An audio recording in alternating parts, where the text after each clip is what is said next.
Sarapan Pak Andi, ngiring raos.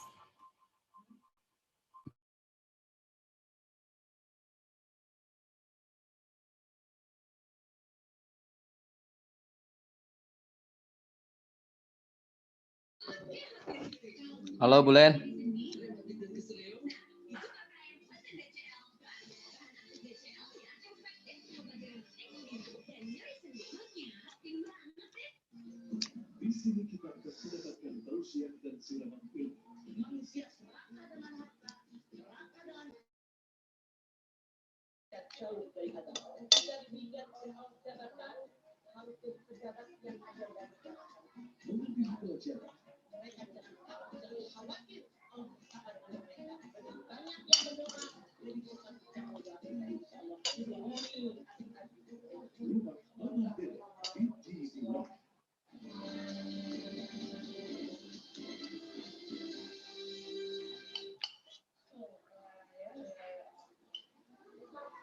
Pemirsa, seorang bocah perempuan berusia 7 tahun asal Karanggayan 1 Surabaya, Jawa Timur ini sudah hilang sejak 3 hari lalu.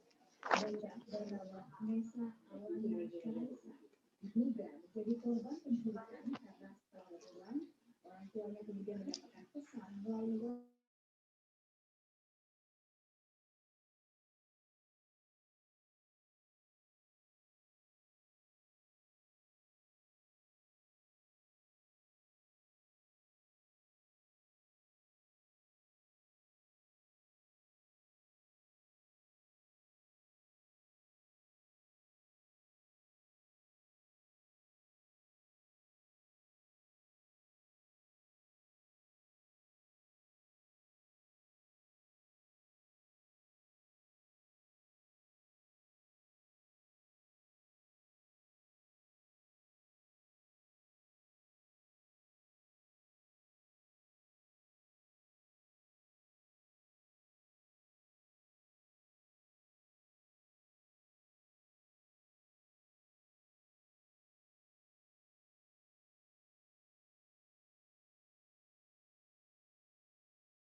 Oh iya sayang. Terus makan Chan?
ส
วัสดีครับ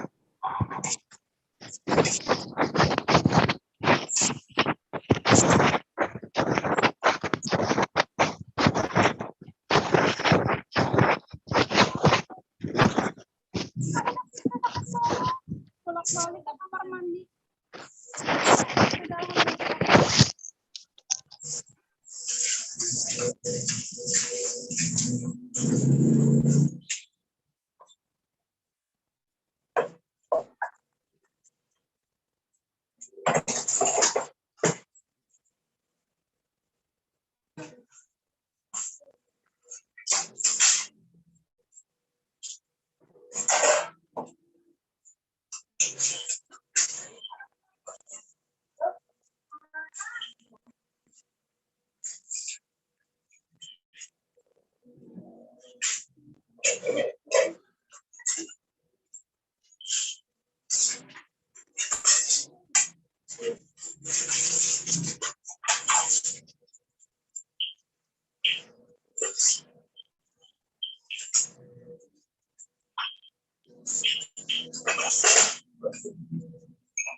Bisa haji, saya kanji tas nanti tas rokok tadinya ya.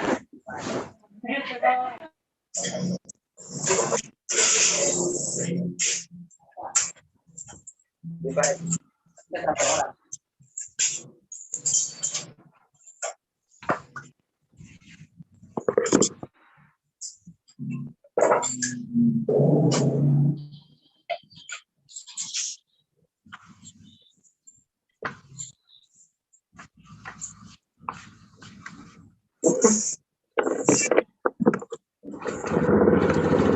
Rokokan, mah.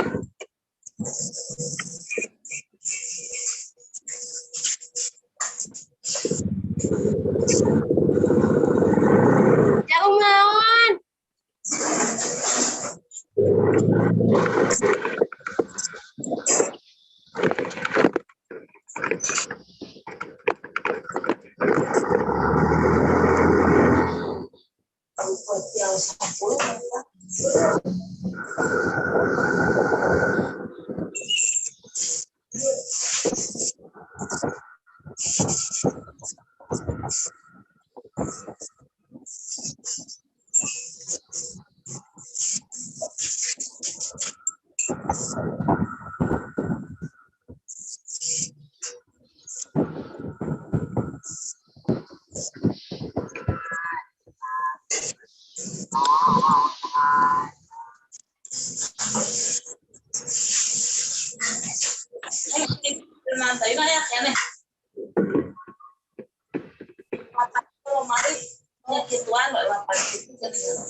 Agung Gumilar hadir.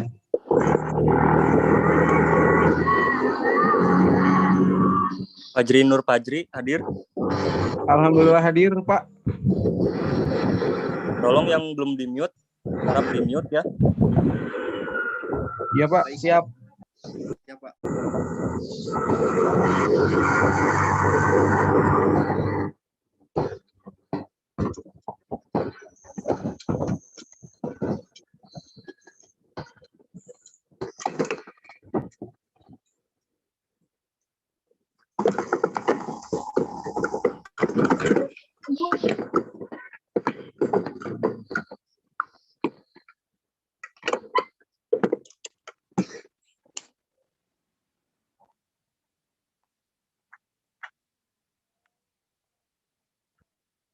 Astagfirullahaladzim. Sekali dulu kali ya.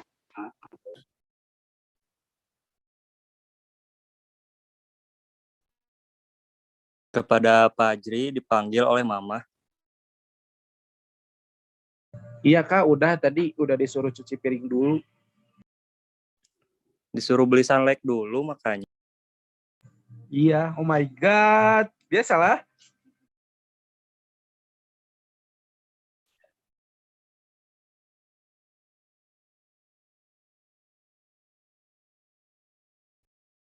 Kepada Bapak Fajri dan Bapak Agung, tolong jangan berisik, saya lagi tidur. Oh ya, maaf Pak. Ya, Pak. Mohon maaf, Pak. Tadi bercanda aja.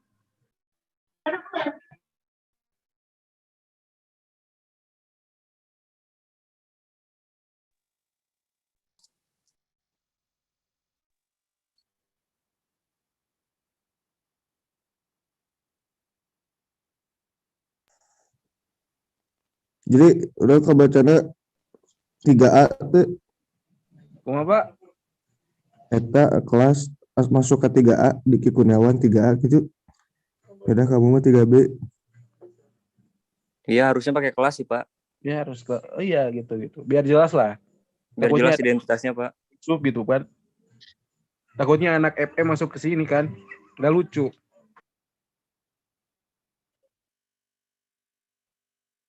Terus kudu diganti namana eta.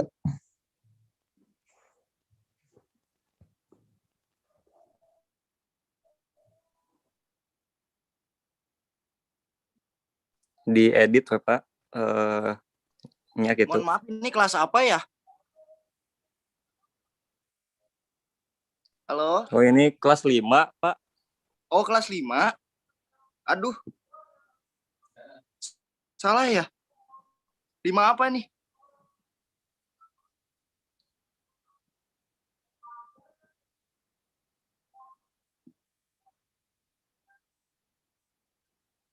Ini mata kuliah perbankan syariah bukan? Oh, ini grup BJB, Pak. Mohon maaf. Oh, BJB. Oh, mohon maaf. Pantesan kalian mukanya kayak bank keliling.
Saudara Agung kemana ini?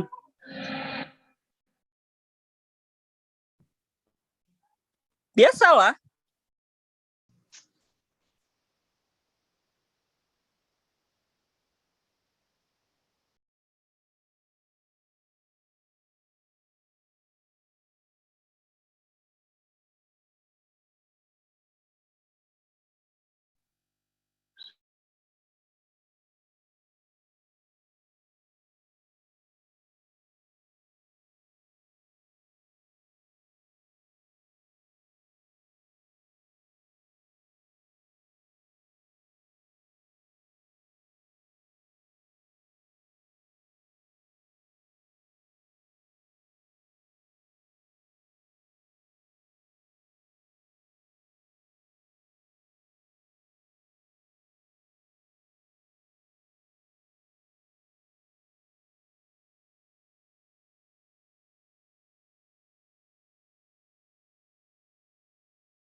Baik, Assalamualaikum warahmatullahi wabarakatuh.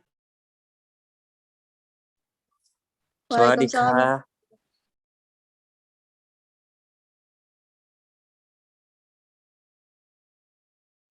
Naon si Jri?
Ah, iya.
Assalamualaikum warahmatullahi wabarakatuh. Waalaikumsalam warahmatullahi wabarakatuh. Waalaikumsalam warahmatullahi wabarakatuh. Good morning, everyone. Thank you very much for joining us today. Okay, as we know that today we are going to attend the general lecture from our invited speaker. Okay, Mr. Jonathan Rantikarian from Hwashu Shalom Takit University Thailand. Okay, the agenda. Okay. The agenda will start at 8 o'clock, and now we are still waiting for the rest to join, just in case some of you have not joined this room yet. And we are also still waiting for Mr. John to join us. Okay, I noticed that he is not yet here. Okay, but that's okay.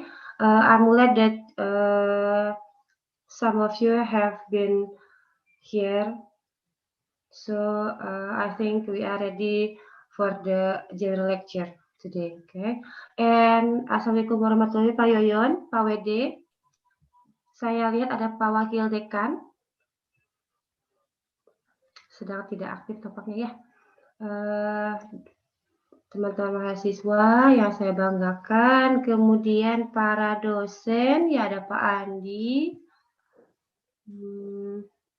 Bu Leni. Oke. Mohon maaf jika saya ada yang terlewat. Selamat datang. Terima kasih telah memenuhi undangan kami. Oke, mungkin untuk 10 menit ke depan kita masih menunggu. Oh iya, Bapak. Bapak, Assalamualaikum warahmatullahi wabarakatuh. Halo, Pak. Waalaikumsalam warahmatullahi wabarakatuh. Terima kasih, Bapak, sudah memenuhi undangan kami untuk membuka acara ini, Pak. Enggak. Ya, mungkin nanti di dalam rundown moderator yang juga bertugas sebagai MC akan memberikan ruang untuk Bapak untuk memberikan sambutan Bapak. Dan mohon untuk betul. Ya, rundown sudah saya baca. Sudah, Pak. Siap, Pak. Mungkin ada hal yang ingin disampaikan sebelum kita masuk, Pak. Kebetulan Pak Joni belum hadir. Sementara informasinya memadai sudah. Alhamdulillah. Oke, dimengerti ya. Oke. Ya, terima kasih Bapak. Mungkin kami masih menunggu sekitar 10 menit lagi untuk. Iya, nggak apa-apa. Nggak apa-apa. Ya. Atur nuhun. Suaranya terdengar, suara saya. Sangat jelas, Bapak. Jelas. Terdengar, Pak. Gambarnya juga. Ya, Pak. Oh iya, ada Bu Diki. Selamat pagi, Bu Diki. Oh iya, selamat pagi buat semuanya. Ya, pagi Pak WD semuanya, para peserta, semangat.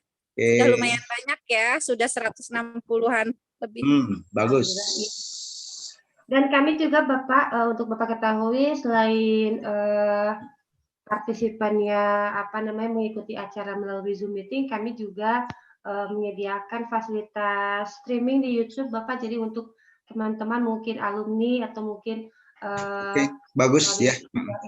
Lihat bisa lihat dari YouTube ya, itu Bapak. Ya. Oke, Ibu Sekpro mungkin ada sepatah, 2 patah, 3 patah ke atas silakan. Cukup nanti menunggu saja. Mungkin nanti link daftar hadir akan dibagikan ketika sesi di terakhir ya. Harus mengisi dulu daftar hadir dan angket ya. Untuk kuliah umum kita ada angket untuk kuliah umum. Jadi nanti setelah daftar hadir dan angket terisi, baru nanti kita bisa buat untuk e-sertifikatnya ya. Baik. Oke, itu saja mungkin.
And welcome, Bu Ratna. Good morning. Bu Ratna is going to be the moderator for today's agenda. Jadi moderator sekaligus juga sebagai MC mungkin. Oke.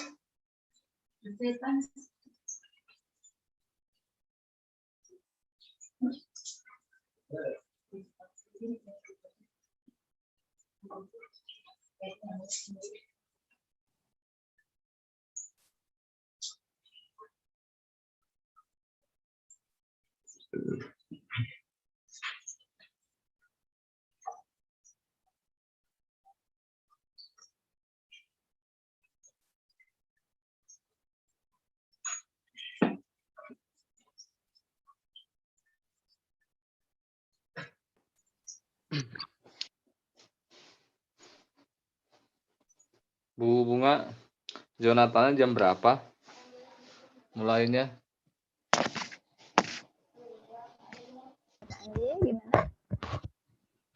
jam 8. Jonathan just restarting his laptop now.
Baik, selamat pagi Bapak Ibu. Sepertinya guest lecturer Mr. Jonathan Rante Karyam sudah masuk. Baik, Bapak Wadek, bisa kita mulai sekarang? Oke, terima kasih. Ladies and gentlemen, may I have your attention please? Our general lecture is about to begin. Thank you very much for preparing yourself to join our agenda. Yes, before we go on to the next sessions, okay. Mr. Jonathan, anyway, can you hear me? Yes, I can hear you loud Okay. and clear. Okay, thank you. Assalamualaikum warahmatullahi wabarakatuh. Waalaikumsalam warahmatullahi wabarakatuh. Waalaikumsalam warahmatullahi wabarakatuh. Good morning, ladies and gentlemen. The Honorable Vice Dean for Academic and Relation Affairs of Faculty of Teacher Training and Education, Universitas Galuh, Dr. Andes Yoyon Sutresna, MKes. The Honorable Academic Board of English Education Department, R. Bunga Febriani, SSM Hum, and Leni Irianti, MPD. The Honorable Guest Lecturer, Jonathan Rante Karian, PhD Applied Linguistics, PhD Linguistics from Huachu Chalumprakit University, Thailand. Respectable all lecturers and students of English Education Department of Faculty of Teacher Training and Education for attending this lecture. Ladies and gentlemen, I'm Ratnawati, the moderator of today's general lecture. I'm very pleased to see you here and welcome all of you to this event. The topic of the general lecture is about linguistics landscape and language teaching. Ladies and gentlemen, allow me to read today's agenda. First, welcoming speech. Second, general lecture. And the last, question and answer session. For the first agenda, welcoming speech will be delivered by Vice Dean for Academic and Relation Affairs of Faculty of Teacher Training and Education. Mr. Yoyon Sutresna, the floor is yours. Okay. Thank you for the time. Assalamualaikum warahmatullahi wabarakatuh. Waalaikumsalam warahmatullahi wabarakatuh. All of you, honorable invite speaker, Mr. Jonathan Rante Karian, PhD, especially I want to say thank you for incoming virtually. Distinguished student participant, ladies and gentlemen, and my dear friend at English Department, Teacher Training and Education Faculty of Galuh University in Ciamis. Very warm welcome to all at our beloved college. First, I would like to say my gratitude for the presence of Allah Subhanahu wa Ta'ala, the very keeper of gift. Also, prayer greeting are always sent to the Prophet Muhammad Sallallahu Alaihi Wasallam, a perfect example for all his followers. Well, I'm pleased to welcome you to the general lecture held by the English Education Study Program, bringing the theme linguistic landscape and language teaching. This is an agenda of the study program, which is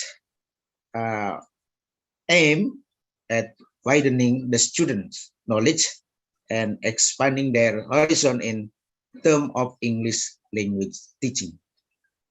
Ladies and gentlemen, I believe that by participating in this general lecture, we are in the right place and the right time for expanding our horizon to get us more prepared to face competition in the future. I wish you all a very successful general lecture. Thank you. Assalamualaikum warahmatullahi wabarakatuh. Waalaikumsalam warahmatullahi wabarakatuh. Okay. Thank you for the speech, Mr. Yoyon Sutresna. Before we come on to the next agenda, I invite you all to take the photo sessions, and then I'll count down 1, 2, 3. Okay, start from slide 1. Slide 1, 1, 2, 3. Slide 2, 1, 2, 3. Slide 3, 1, 2, 3. Slide 4, 1, 2, 3. Well, ladies and gentlemen, our general lecturer is Jonathan Rante Carrion, PhD Applied Linguistics, PhD Linguistics. Before we come to the lecture, allow me to read his CV. His educational backgrounds: Doctor of Philosophy in Linguistics, Macquarie University, Australia. Doctor of Philosophy in Applied Linguistics, King Mongkut University of Technology, Thailand. Master of Arts in English, Sri Nakarinwirat University, Thailand. Bachelor of Science and in Education, University of Pangasinan, Philippines. And the last, Bachelor of Science in Medical Technology, St. Louis University, Philippines. His work experience: for full-time Assistant President for International Affairs, Associate Dean, Faculty of Liberal Arts, Executive Head, International Relations, Lecturer at Hwachu Chalermphukit University, Thailand, Lecturer at St. John University, Thailand, and College Coordinator, La Salette College, Philippines. For the part-time Associate Editor, Gema Online Journal of Language Studies, Q1 Journal, Adjunct Lecturer, Bangkok University International College, Adjunct Lecturer and Expert Resource Person, Continuing Education Center, King Mongkut University of Technology, Thonburi, Thailand, and so on. In addition, his achievement or activities: first, invited international speaker in the field of multimodal research and teaching. Second, Thailand National Debating Championship adjudicator.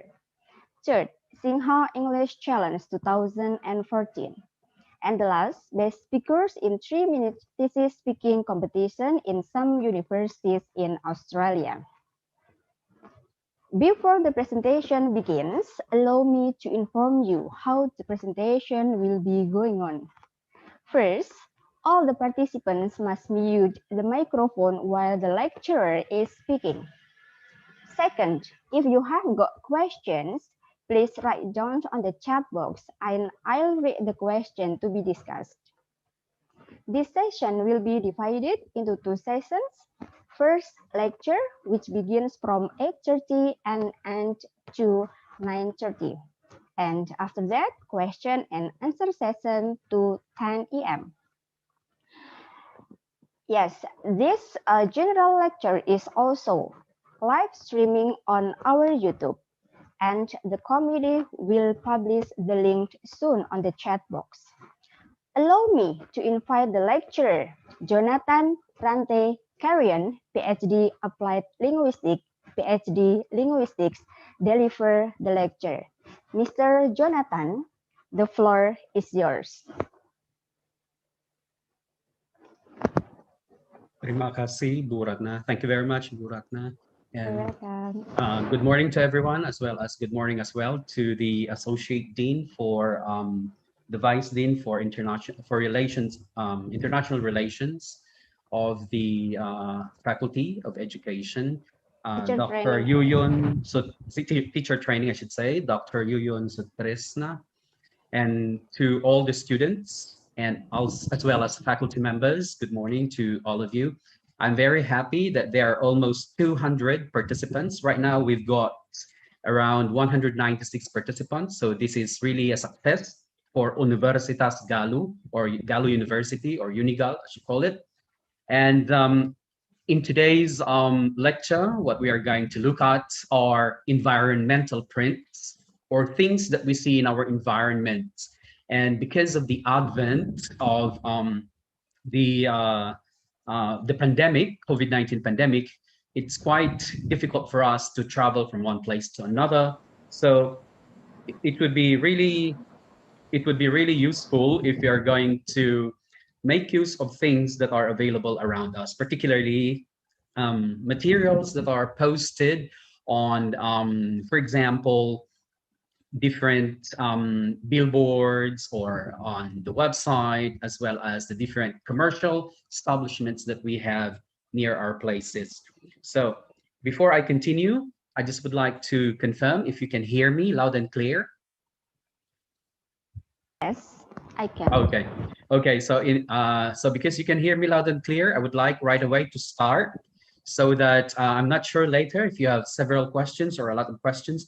I would be very happy to answer all your questions. So we will have more time for that. I would like to allot more time for that because linguistic landscapes is a big topic, and we cannot finish everything in 1 hour and 30 minutes. So if you have questions, please don't hesitate to type your questions on the chat box, and then Buratna will be collecting everything, and then combining everything, collecting everything, and then sending it those questions to me. So I would like to share right away my my PowerPoint presentation. Unfortunately, wait a minute.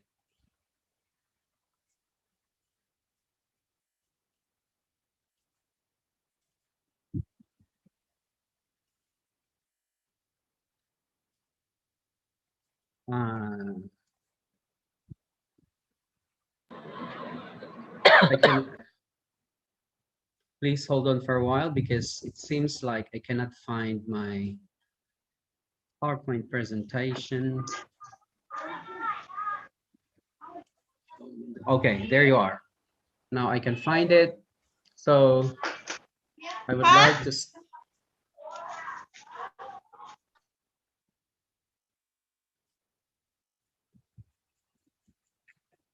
Okay, so I would like to start right away. So this is the topic of my presentation or my lecture for today. It is called Linguistic Landscape and English Language Teaching. And this PowerPoint is inspired by several lectures, particularly in the field of linguistic landscapes or environmental prints. And as you can see in my PowerPoint presentation on the first page, you can see here different environmental prints taken from, like, for example, this one. I hope you can guess where I got this, and this one, as well as this, and this one, and that one. So I've got 1, 2, 3, 4. On the first part, you can see the immigration or imigrasi, and the departure gates or pintu keberangkatan, and then we got toilet shops, and cafes, pertukuan, and cafe. Okay, so these kinds of things are what we are going to discuss today, and we are going to draw some ideas on how we are going to use them in language teaching, particularly in English language teaching. What we are going to look at is particularly on critical language teaching or critical literacy. This part of language teaching, or this part of teaching, is normally missed. Okay, it's normally missed and not included in our teaching. Normally, when we teach language, we teach grammar, we teach them how to read, but we don't teach them how to criticize, particularly constructively criticizing what they see or what they have read. So chances are what's going on is that if people or these students of our students, our future students, graduate and read newspapers, for example, or they see billboards, what happens that they have the inclination to believe right away. They believe right away what they have seen without necessarily thinking twice whether is this really the right information or not. Okay, like newspapers. Once we have seen it in newspaper, we believe right away. But sometimes writing newspapers, for example, depends on what kind of information will be highlighted by the writers. Same holds true with linguistic landscapes or environmental print. Okay, so there are some information there that are there's information there that are included, and what might be the reason behind the use of these kinds of information, particularly the use of English, when there are other languages that are also available, like for example, Bahasa Indonesia, like for instance, this one, dilarang membawa makanan dan minuman. Food and beverage is prohibited, wherein it is written the opposite. English is written, for example, in passive voice, but I don't see it like that in Bahasa Indonesia. Okay, I don't see it like that in Bahasa Indonesia. But we don't have problems, for example, in the first two, like we've got immigration and imigrasi, because these are just one word translations. Okay, so keluar, exit, and so on and so forth. So we're going now to start right away. So the objectives, okay, the objectives of my lecture today. Number one, we're going to explore, identify, and classify linguistic landscapes. We will call them LL, according to what we see in private businesses, educational areas, public buildings and conveyances, and transportation. When we say private businesses, these are any kind of business that is not owned by the government. So like, for example, we've got shopping malls or industries that are private. And then we've got educational areas, which means what do we see in the field of education, for example, in universities or in university belt areas. Public buildings and conveyances, these are buildings that are meant for people to go, like, for example, buildings, government buildings, as well as passages that are more or less owned by the government. And finally, in transportation, like, for example, you're taking the train, you're boarding the train, the aircraft, or maybe a bus, or even a tricycle, or whatever kind of transportation that you're taking. So that's the first one. The second one, we're going to identify the languages used in LL. Why is it that we are using several languages? Why not only one language? Sometimes we've got two and even three. And sometimes there are some translations. And sometimes the translations are incorrect. So guess the purposes of each LL, meaning to say, why are they used in those particular areas? And the social meanings of language in a community. So what is the meaning of that particular linguistic landscape in a particular community? And then we're going to use LL as a stimuli, okay, linguistic landscapes as a stimuli to doing a piece of writing. So we're going to practice later to write, and I would like you to share later. Several students would be sharing their output in terms of piece of writing. So it's not long, it's not an essay, but it's just a paragraph of around 50 words. So it's like 5 lines, so it's not really very long. Okay, so those are our objectives. Now let me go first to the definition of linguistic landscapes. Linguistic landscape has started long time ago. In fact, it started even earlier than 1997. Okay, so we've got like even 1980s. So, but however, the study of linguistic landscape started during the time of Landry and Boris in 1997, and they defined linguistic landscape as language of public road signs. So when you look at, for example, the road signs, like when you are driving and you see some road signs there, or when you're driving, or you're taking the bus, you're taking the train, or you're walking along the street, and you say advertising billboards or street names, place names, commercial shop signs, public signs on government buildings, combines to form linguistic landscape of a given territory, region, or urban agglomeration. So that is according to them. So anything that you see there, anything that you see there. However, we've got a newer definition of this linguistic landscape wherein it is provided by Pennycook, for example, in 2009. So that was like more than 10 years, around 20 years, around like almost 10, more than 10 years later. A far more dynamic account of space, okay? Dynamic account of space. So the keyword there is dynamic. What is meant by dynamic? Dynamic meaning to say it changes from time to time. Even the billboards, they don't stay there permanently, but they change from time to time. Like advertisements, like advertisements of the shoes, for instance, or movies. They change from time to time, so it's dynamic. So accounted space, text, and interaction. It could be interaction as well. Why? Because sometimes they show their different people, as well as video clips and so on. And the definition given by Pennycook is in blue color. It says, and I read it, readers and writers are particularly, are parts of the fluid. So it's fluid. So the keyword there is dynamic and fluid. When you say fluid, fluid is like liquid. It can flow. Okay, it can flow. It's flowing. When it flows, it means it's dynamic. It doesn't stop. It's not temporary. Okay, I'm sorry. It's temporary. It's not permanent. It's temporary. The flow is going every now and then. And it is an urban semiotic space. When you look at semiotic, we're looking not only at the language. We're not looking at the language only, but we're looking at the language together with the images that are around there, as well as the different colors that are used for the images. Sometimes the images are black and white, but most of the time when we've got advertisements there, we've got, for example, different colors and different sizes of the actors there, or even events there, whatever you call it. Okay, so urban semiotic space and produce meaning as they move, write, read, and travel. So this is not just the images that you see, but this is about the readers and the writers. So once they travel, they produce meaning, they interpret. Okay, that's the purpose there. When you travel, you interpret, and your interpretation, this is more important, is different from the interpretation of others. And that's what we are going to practice now.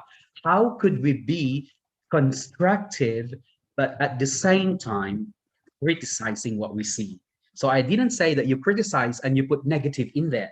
What I'm trying to say when I say criticize, when I say critical, what I mean is constructive criticism, not destructive criticism. We try to construct something that is good. We find something that is good in there, although there is something that is bad there. Okay, we can do that later. But what is important here is that we try to understand meaning making. We do some kind of meaning making, connections between the image as well as the different texts or the texts that are available there. May it be monolingual, only one language, monolingual, one language, bilingual, or two languages, or we could have multilingual or different languages, or which means more than two languages. Now, even later, okay, attention needs to be paid to how constructs of space are constrained by material conditions of production. So this is a bit on the, what do you call this? The critical aspect. Attention needs to be paid to how constructs of space are constrained by material conditions of production. I mean to say, what is the size? Okay, this is just the size of A4 paper. How much information can be included there? Can they include everything? Of course not. So those who are including the information, those who are preparing this kind of information needs to choose the right information in order for that particular linguistic landscape or environmental print to get the appropriate purpose that they are intending to get. So for example, that linguistic landscape would like to inspire. That's number one. That linguistic landscape would like to provide information. That's another. Or that linguistic landscape would like to persuade you to buy something. Okay, persuasive, persuade you, encourage you to buy something. Then that's another. So how much or what kind of information is presented there? How much semiotic information and text is informed there? And informed by associated phenomenological sensibilities of mobility and gaze. Mobility and gaze. Mobility meaning the same motion. When you walk from left to right or right to left, what else do you get there? What can you see there? Are there changes? For example, you're looking at the image of Mona Lisa at a 90 degrees perspective. Can you remember Mona Lisa? 90 degrees perspective. Can you see the green? They say a lot of people would argue that the smile of Mona Lisa, okay, the smile of Mona Lisa is the best kind of smile, the best kind of pose. But if you go from a different, because if you go from a different angle, even you got 45 degrees and another 45 degrees on the right or on the left, you are getting the same kind of smile. So will you get that as well when you are reading linguistic landscapes? Or will there be linguistic landscapes whose texts are really very small and you can't see them? Or will there be some kind of issues like political underpinnings? Like, for example, we have, for example, laws and regulations regarding banners, regarding advertisements. Like, for example, here in Thailand, if the name of the commercial establishment or the business is in English, like, for example, we have Lotus or Indomaret, for example, in your case. In Thailand, we need to put a small, very, very small Thai language, how to read it in Thai language on top. This has something to do with the tax. It's something to do with politics. It has something to do with economy, which means that if they don't put the Thai there, they will be paying more tax. So the purpose of including 2 languages there, or even 3, is very clear from the onset or from the very start. Now, in our case, okay, in our case, because we are now in the 21st century, okay, we are now in the 21st century, and we have passed a lot of things. Right now, we also have COVID pandemic and a lot of other things.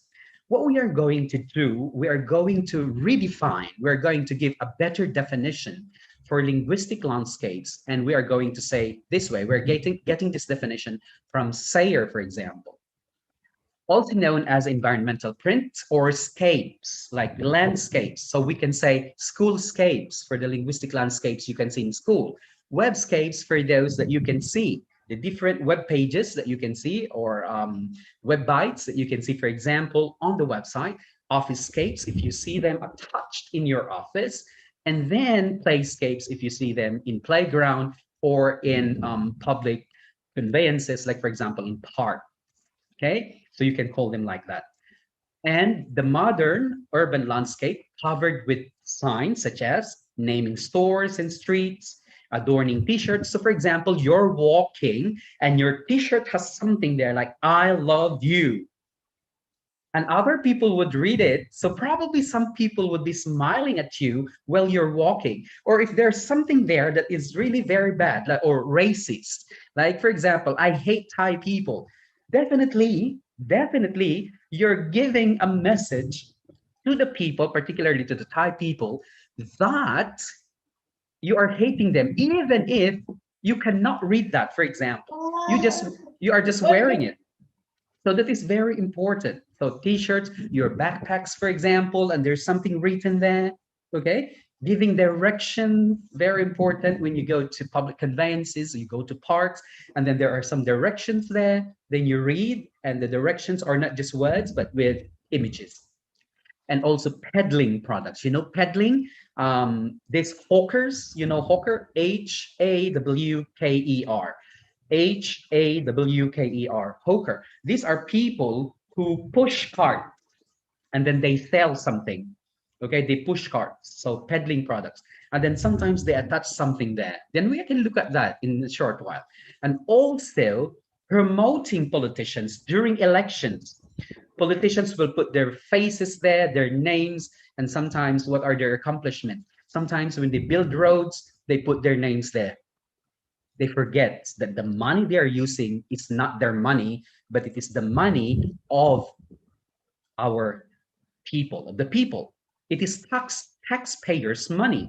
So they promote themselves there, and then they write, oh, I was the one who built these bridges and so on, these roads. But what kind of money they use? It is your money, the money of the people. So it is really unethical. So we understand that if they do this, it is unethical. It's not morally upright. And so from us who understand linguistic landscape, we say that, he shouldn't have done that. He shouldn't have used that because that is taxpayers' money. Okay, so origins of linguistic landscape. I borrowed this. Okay, I borrowed this this slide. So it could be from urban social linguistics, meaning to say what you see in urban areas, globalization and transnational flows of people. When people move from one place to another, exodus of people, the movement of people, then people who are host countries prepare some kinds of information in order to guide these people who are moving. Urban studies, semiotics, and so on. So many, many things. And then recently, there are so many books that are published here. I also borrowed this slide. So what have been done so far, and many are upcoming, particularly from Malinowski and Hübner, as well as several other people in the field of social linguistics. Now, what is the significance of LL? Okay, one of these linguistic landscapers, or the people who are particularly interested in linguistic landscapes, says that this is very powerful. Language take place, but it does not speak for everyone. Language take place. Language is there, but it does not speak for everyone. What does it mean? It means that the language is there, but whether or not people will understand is another story. Whether or not people will get the meaning is another story. Whether or not people reading that one are the target audiences, okay, target audiences is another story. So it may be there, but it may not be for you. Like, for example, we go back to election. Kids, for example, can see that, but is it for them? No, because they cannot elect yet. They are not, they haven't reached the age yet. Or there's another there who are selling houses, okay? And then we've got people selling very luxurious houses, elite houses. People who are at the grassroots level can see those kinds of billboards, but it is not for them. Okay, it is not for them. They know, oh, it is not for us. We don't have the money. We don't have the means.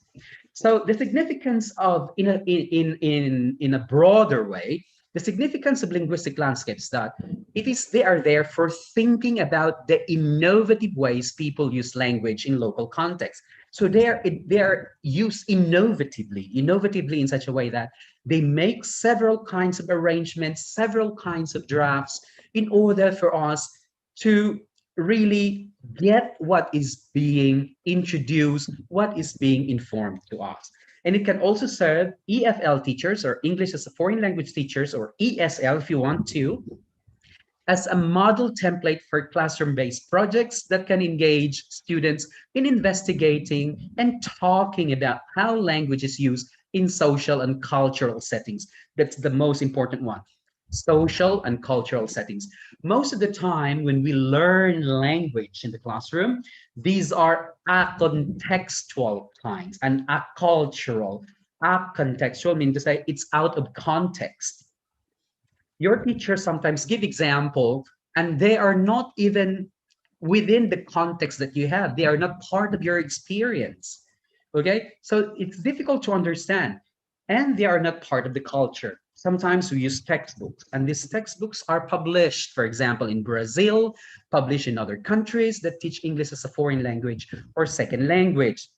And the language, as well as the examples there, doesn't even match the experiences that we have.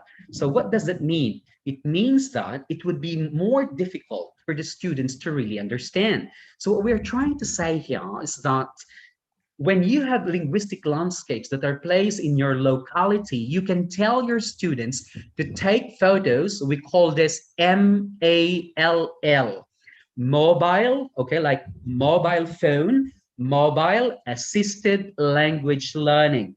It is assisted by the mobile phone, which means that they go and take a photo and they try to understand what is being in there and the reason behind using these kinds of language in the classroom. So they understand both social setting, okay, as well as the cultural setting.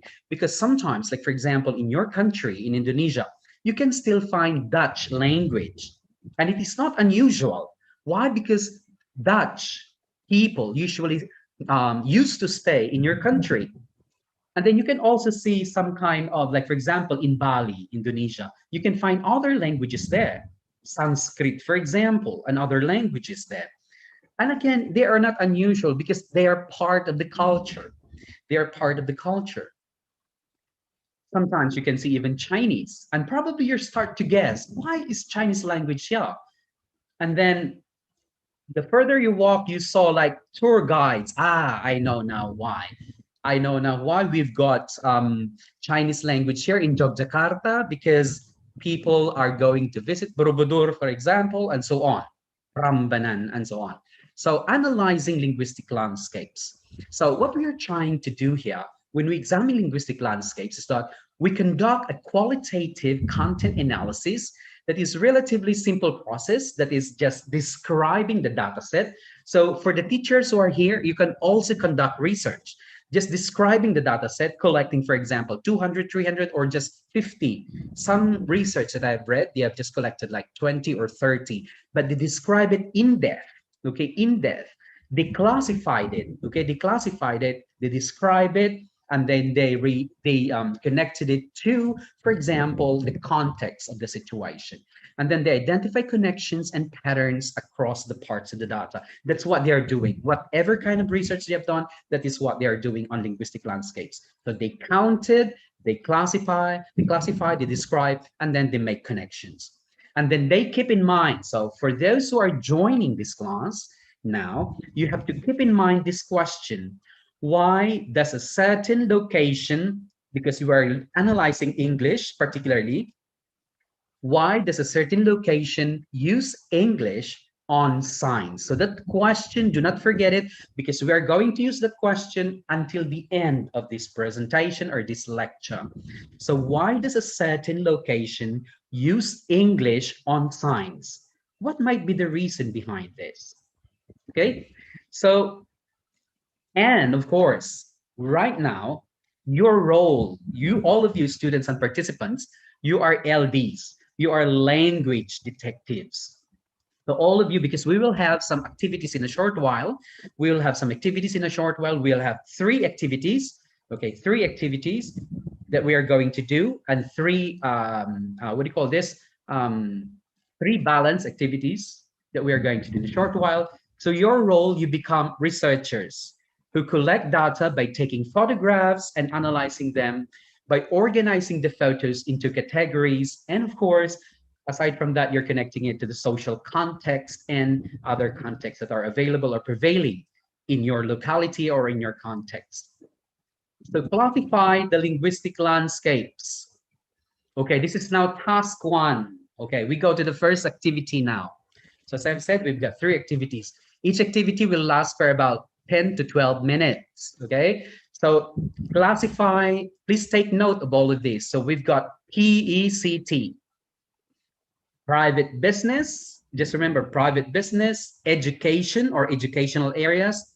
So private business, educational areas, conveyances, these are the places where you can pass, okay? Where you can pass like middle of the buildings or anything that is owned by the public, or public buildings. Transportation, so we've got 4. Or maybe if you cannot classify them into PECT, then classify it into others. And then we think about what that others is all about. So we've got private conveyances, private businesses, educational areas, conveyances and public buildings, and transportation, as well as others. Now let's go to the first one. Are you ready? Ready? Or you're sleeping? Okay, let's go to the first one. That's the first one. Kantor penerbangan. Airlines offices. Mushola. Prayer room. Kamal kecil. Toilet. What is that? Anyone? Conveyances. And public buildings.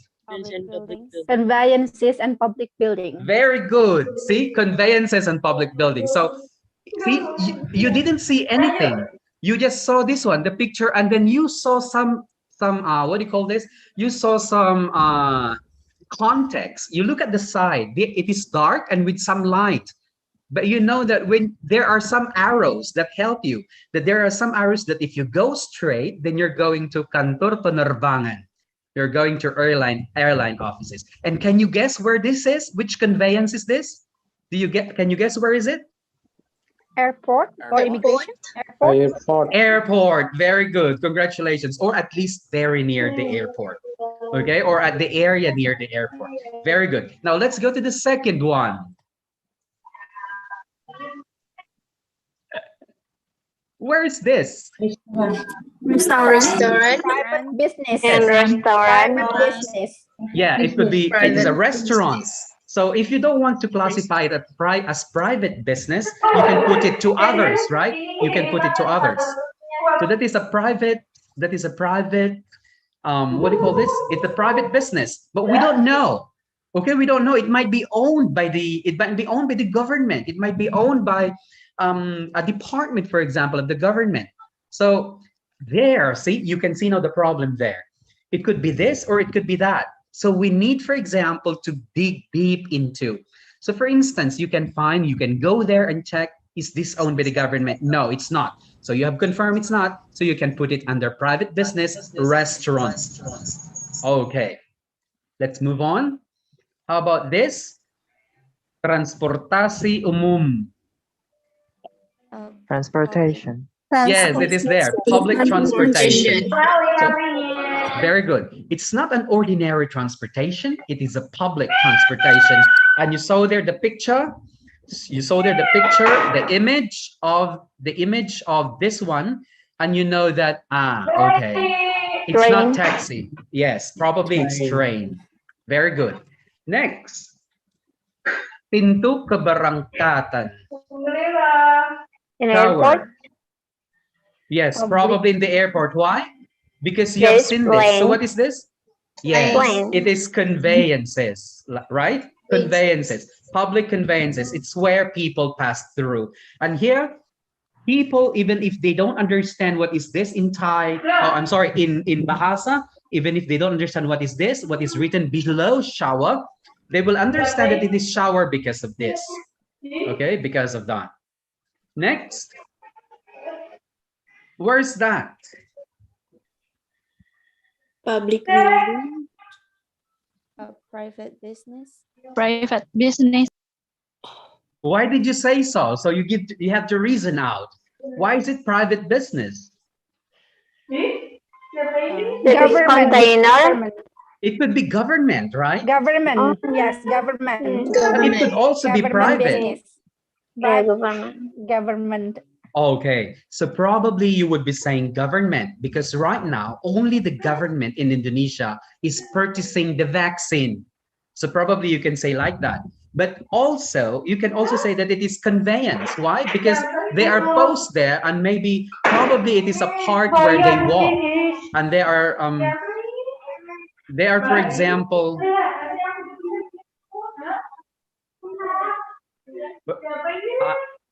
wait a minute. Rohima, would you please mute your Rohima Afiati? Let's wait for a while. Okay, Rohima, would you please mute your microphone? Okay, thank you. Thank you very much. Because it's too loud here, I cannot hear myself. Thank you. Okay, then we've got welcome to Indonesia, death penalty for drug traffickers. Now, my question here is that I know you. Where is this, for example? But is the Bahasa Indonesia correct?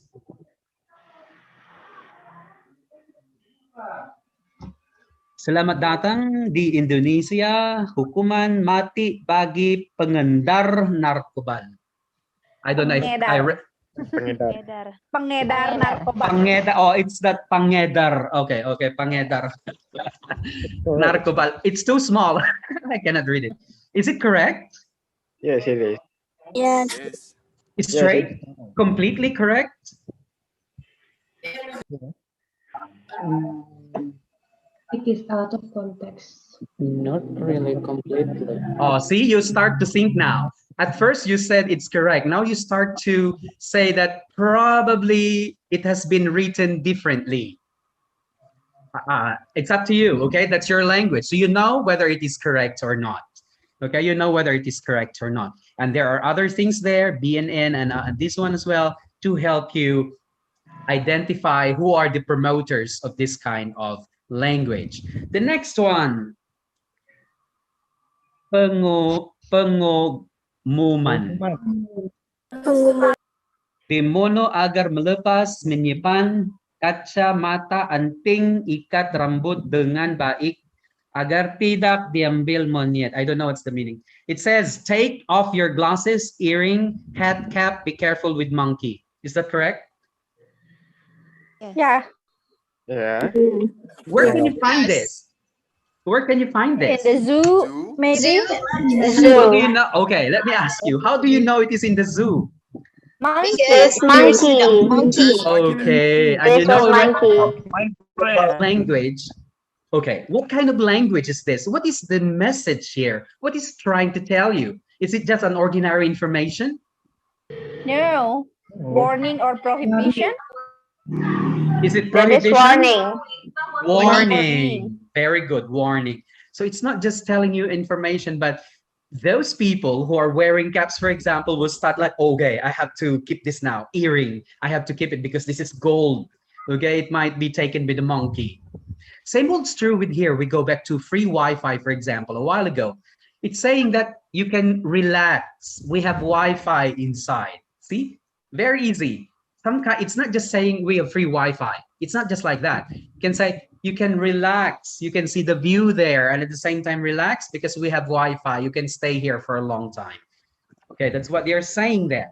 So, tuntunan bagasi, balay ketibaan. Again, you know already where's this, right? It is in the Malaysia. okay. It's not our language, but it is not Bahasa Indonesia. But you can read it. Why? Because it is also Bahasa. You can guess because it's quite similar. The last one for this slide, tempat turun. Terminal. And it says there Train jog. station. Train station. No. Bus station or for Public taxi. building. Oh, it is okay. Is the English correct? Dropping zone? No. Tempat turun. You know, for example, when I went to Australia, let me give you some a short story, very, very short. When I was in Australia, when I was studying, one of the signs that I saw there is kiss and ride. Kiss and ride. Kiss and ride. You kiss and ride. Okay, kiss and ride. That is surprising. What is kiss and ride?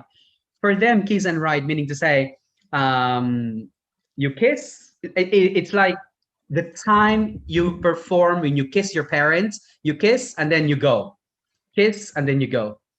So they've got some kind of what do you call this? Sign there in Australia, for example. Then we've got another one.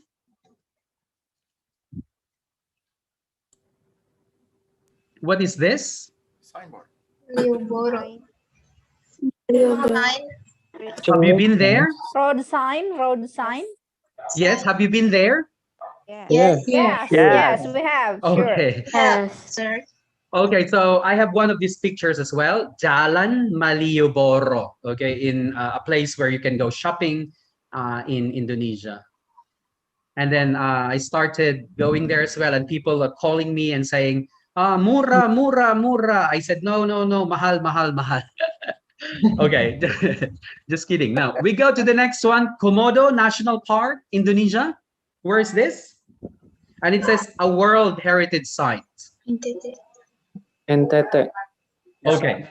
If you compare this and that, or if you compare to other signs that we looked at earlier, you will notice that this sign is just English. There's no Bahasa Indonesia. Can you guess the reason? Can you give me the reason why it is only in English? Maybe because Maybe most the- people that visit there are tourists.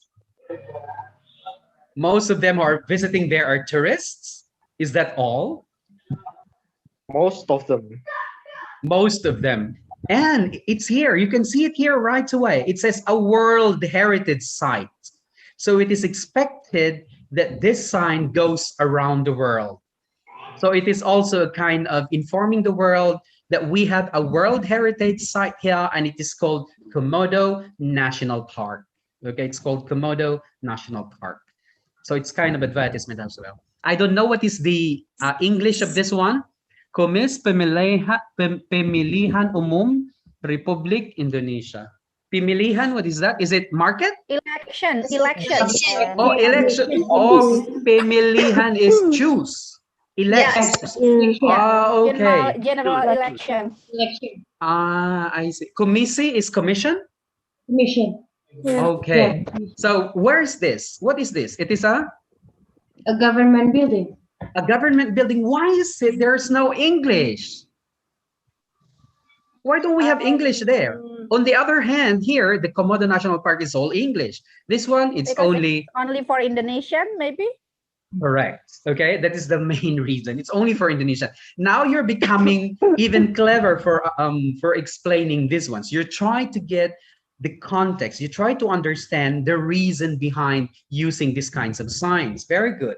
This one, caution, monkey crossing, take care of your stuff. Is this in Indonesia?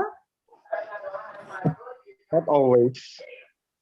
Probably it's not in Indonesia. No, it's not in Indonesia, in fact. Okay, I've taken this from that of Brunei.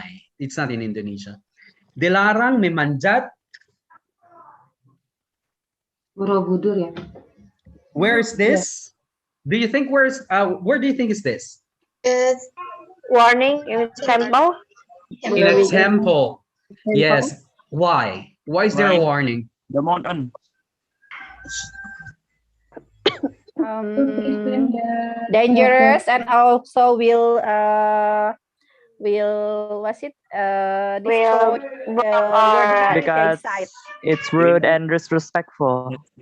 Okay, see, you're giving me a lot of reasons. I would like to repeat your reasons. You said it's dangerous, okay? That is for safety reasons, okay? That's what you're saying a while ago. A second person, a guy said a while ago, it is disrespectful. When you say disrespectful, then you are now imagining that this is not a mountain, ordinary mountain. It should be something that is sacred because you said disrespectful, okay? So you just saw a little bit of this, a little bit of that. You don't see even the background, but you have something in your mind. So it is disrespectful, or it could be dangerous. Why? Because it could be a world heritage and it is very old. And if you go there, it might crash. So it is dangerous. So this says, do not climb. Or another one is that they are preserving the place. They are preserving the place. They don't want the place to be destroyed. Once you step in there, it might crash and it will be destroyed. So you've got three reasons there right away. Just reading at the what do you call that? At the sign, Medan Siap. Is it correct or it's not? Is it Indonesian cuisine? The meaning of Medan Siap?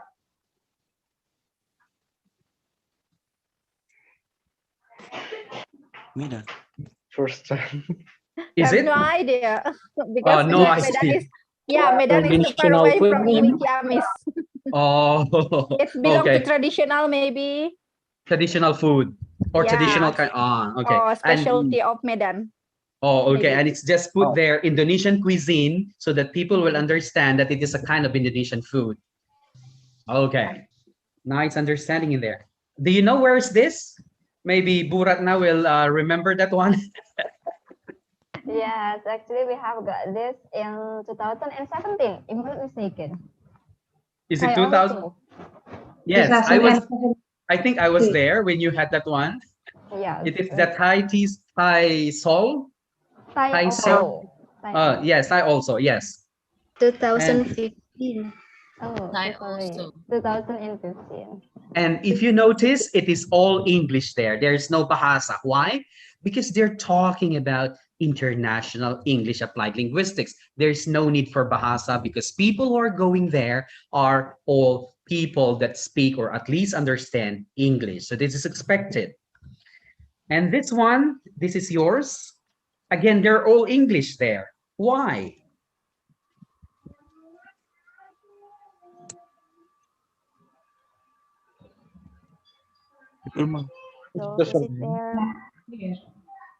It's a brand name, right?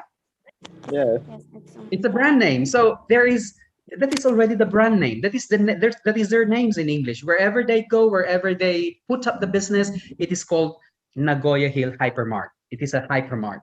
So, and people will understand what a hypermart is.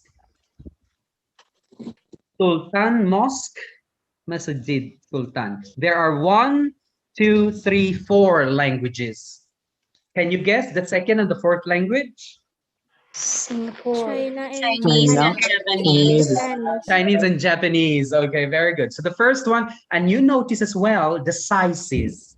Look at the first language, Sultan Mosque. It's bigger, or it's bigger than the rest. Why? This is meant for... English is international language. Yeah, it is meant for people who are going there. And they put Chinese here as well as Japanese here because there are some visitors. There are some visitors who are Chinese and there are some visitors who are Japanese. So in order to guide them where to go. Now, checking progress. Now let's check progress now. I would like you to find at least 2. I'm giving you at least just a maximum of 5 minutes because we are going to discuss for another 5 minutes. I would like you to find 2 through online. Maybe you can search Yahoo or Google, or if you already have a picture in your telephone, okay? I would like you to find 2 and I will let you share in a short while. I will ask, for example, for around 5 students who could share. So you choose where you find, you can choose private businesses if you want, educational areas if you want, conveyances or public buildings if you want, and transportation. So just 2 out of 4. Okay, so probably some of you would like to choose private businesses and transportation. It's okay, or private businesses and conveyances. It's okay. So I'm giving you 5 minutes for that. You check it online, and then if you're ready, I will let you share your work.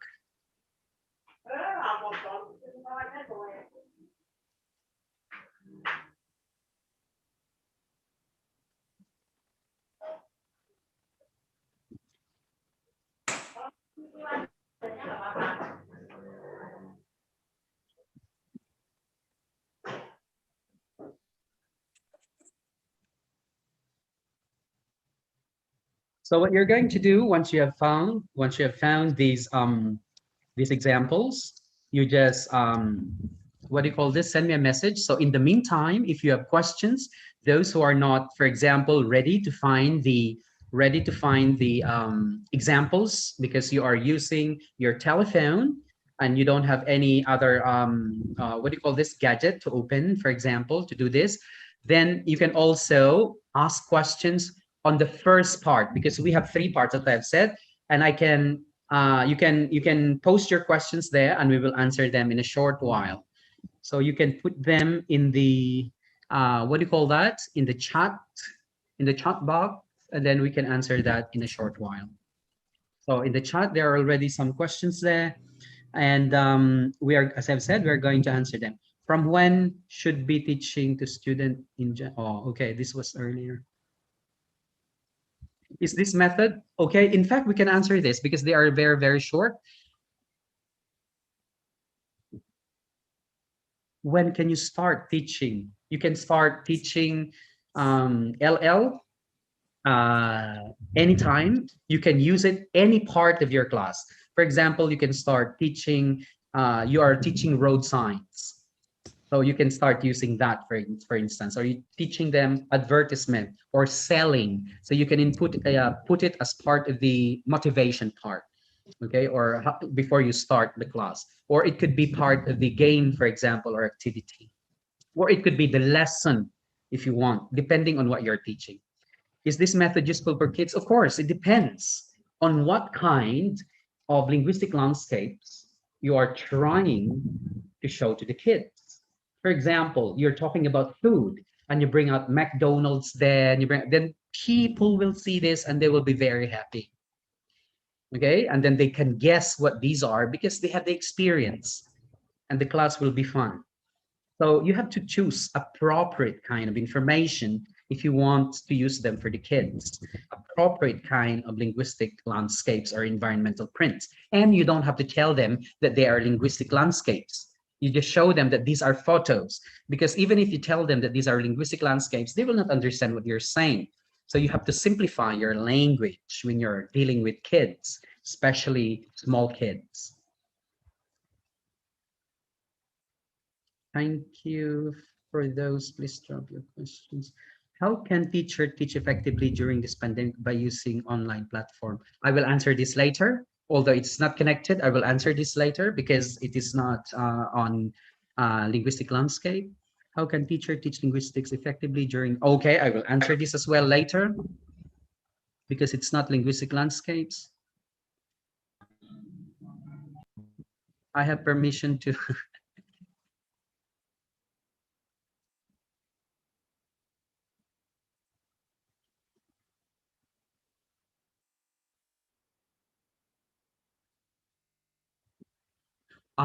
Okay. Madam Ross, Rotul, Jana, thank you for your question. You were saying that you are teaching in Islamic school in that area, and you are Sundanese. And how do I do if I want to practice landscape? In fact, what you're going to do first is you can, after the pandemic, okay, after the pandemic, you bring your students outside and then they start taking photos, but this is a bit dangerous. Okay, this is a bit dangerous. If they are kids, you may not be able to do that. What you can do it in your school, okay, inside the school. What kind of signs? You can start with schoolscapes, or you can go to the library, or you can go to places where you find that there are signs and take the photos of this. Let your students or your kids or your pupils take photos. And then after that, what you can do probably is to classify them. Okay, to classify them according to locations in your school. Which ones are found in the library? Which ones are found in the canteen? Which ones are found near the playground? So that in that way, they already understand. So in the playground, you can find, for example, warning signs.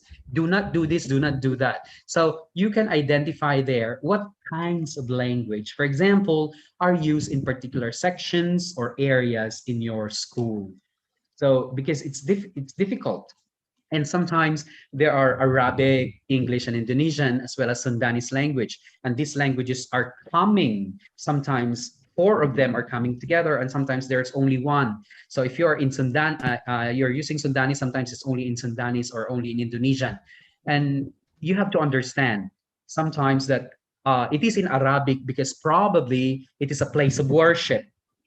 Okay, it is only in English because this is for English language. It is in the library and it is allotted for English language only. It is Indonesian because people would like us to understand what is being said, because these are instructions on what to do and so on. The billboards, all of those are useful and you can use them for teaching your students as well. Okay, is there other branch of applied linguistics beside LL? What are they? Yes, we call it semiotics or multimodal discourse, and it is under the Sydney School of Linguistics, or the Halidayan School of Linguistics, wherein you examine it with the different meta, what do you call this? Meta discourse or meta language, Meta language, systemic Yes. functional linguistic. Yeah. So you can also use that in order to examine. And one of the very useful examples is Kiran for O'Halloran. I'm sorry, O'Halloran, Kate O'Halloran, for example. Just type O'Halloran. I will type it here. You just go to, and you can see a lot of examples of research. Okay, that is the O'Halloran K. and you can find a lot of examples, or just go there and type systemic functional linguistics or multimodal discourse analysis, multimodal discourse analysis. Then you can find another way of examining linguistic landscapes. And this another way of examining is even more sophisticated and more complete. So if you want to do that, I can also explain it to you in a short while. Or you can have another kind of, we can have another meeting if you want to examine, for example, like that. Now, 10 minutes has gone. So can we have the examples now? I'm going to stop sharing and you can now share whatever you have found. Okay, there you are. And you can now share whatever you have found. Anyone who would like to share?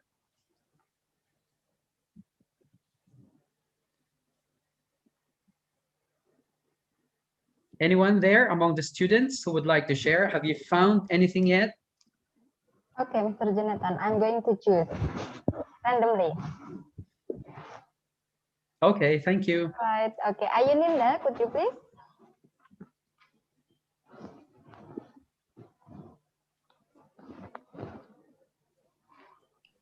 Yes, Miss.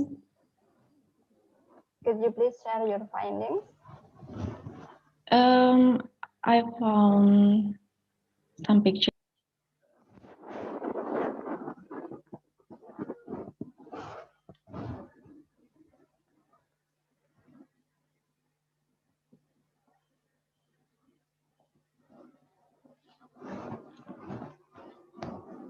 Excuse me. Yes, Viviana. Yeah. Let's start with me. Oh, okay, Viviana. Yeah. I find that voice quite familiar. Yes, Vivian, is that you? Yes. Congratulations, you were able to come in. Yes, I have the class in the afternoon, so I'm free again. So this is, you have you see my share screen, right? Yes, I can see it. Okay, all of you can see it, right? This is from the government building. There are so many what is it, governmental department and offices in this building, but this is specifically the Constitutional Court and the Office of the Constitutional Court. Actually, in this building, and also it is a requirement for every Thai office and department, and also the court to have English language labeled below the Thai language, and it should only be below Thai language, because like we it must be put below because we give respect to our own language to be in a higher position. And another picture I will share will be this one.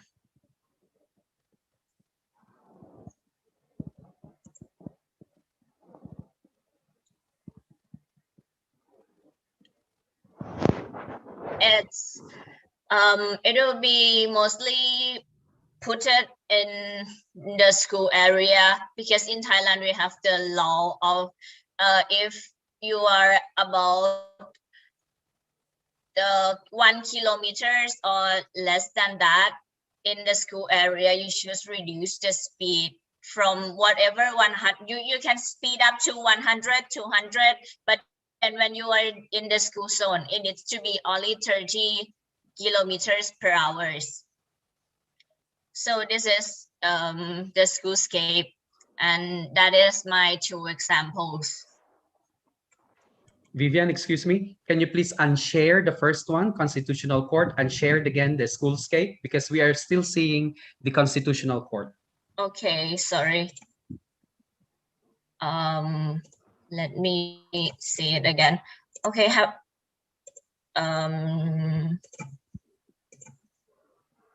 okay, have you seen it? It's yes. Now we can see it.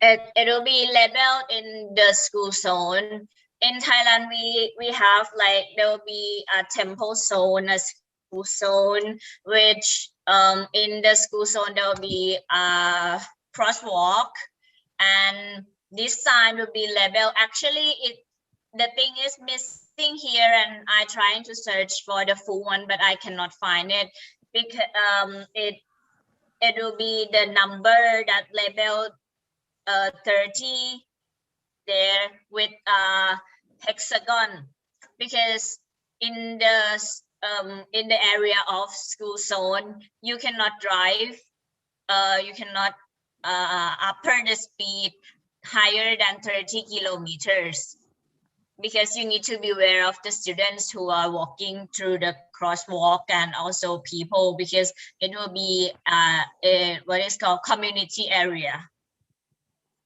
Okay, thank you very much, Vivian. Do you have another student? Shall we go to 2 more students, please, so that we can have variety of examples? Okay, anyway, are you Linda? Are you ready? Okay, Miss. Yes, Alright. I want to share this photo. Can you see my picture? I haven't seen. Yes, I found this. Yes, Ayuninda, we can see it now. Yeah, I found this picture in internet, and you can see that there is a logo at the top, in the right top, Wonderful Indonesia, and also the Visit Lake Toba. It is a kind of brochure, and this picture want to tell the readers to come to Lake Toba. I have a question, Ayuninda. Yes. So who do you think, which part? Is it the government agency who produced this? There is a logo at This the is top. the logo of? That there is a Wonderful Indonesia. It is the logo of kind of what is this? Tourism? Yes, tourism in Indonesia. They often do use that logo and promoting the Indonesian beautiful places. Okay. So this is for more or less for the international visitors because it is all English. Yes. Thank you. Do you have another one? Yes, okay, now because we have got the female one, and then now the turn for male students, and then now I'm choosing now M. Abil Raihan. M. Abil Raihan, would you please turn on your camera?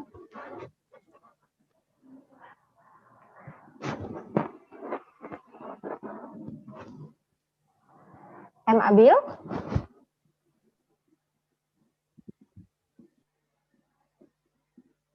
Okay, it seems that M. Abil has got internet connections. Trouble, I mean, okay, and then, okay, okay, I'm still choosing the male one. Naufal, yes, Naufal. Would you please turn on your camera and then share your findings? Okay, share screen ya. Okay, wait a second. Okay, here I have a sign. It's written in Indonesia and also in English, but the English part is only a name. In Indonesia, it's written boleh ngamen asal lagunya Dragon Force. Selain itu tidak boleh. Can you see this sign? Can you see my pictures? I can see. Yes, I can see. This is maybe not in English, but it maybe have a relation with linguistics. Boleh ngamen asal lagunya Dragon Force. This sign can be found in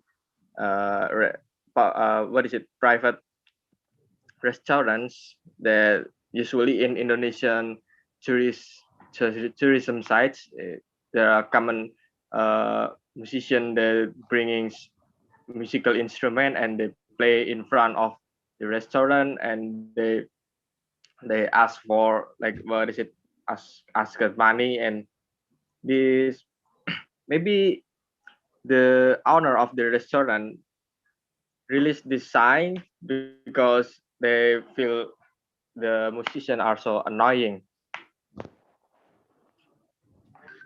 Of the in Indonesian called pengamen. Okay, maybe that's all. That's just only this sign. I just found one sign. Okay, so thank you very much. So thank you, and the rest of the participants, you will have your chance to present also later your linguistic landscapes, because we need to have two more. Okay, we need to have two more. I would like now to go back to my PowerPoint presentation. So at the first part of our lecture, we identified the different examples, or as well as the different uses of linguistic landscapes. They can be private, they can be used in private businesses, educational areas, conveyances and public buildings, transportation, and even others. And even say even others, you can go to hospitals, to restaurants, and other places, name them, and probably you can find them. So the next part, we're going to look at task 2 now. Task 2 is the second objective. We are going to identify the languages. In fact, we have already identified some earlier. Languages used, okay, those in color. Guess the purpose. We have already guessed the purpose a while ago. But what we are doing now here is that we're going to look at the most important thing is the social meanings of language in a community. Again, going back to the question, why do people use English on signs in that community? Why do people use English in signs in that community? We have looked at this a while ago. We will skip that. This one now. Social meanings. Okay, we have seen languages and purposes. Now social meaning. Danger, keep out. Bahaya, jangan dekat. What could be at the back, or what could be somewhere near?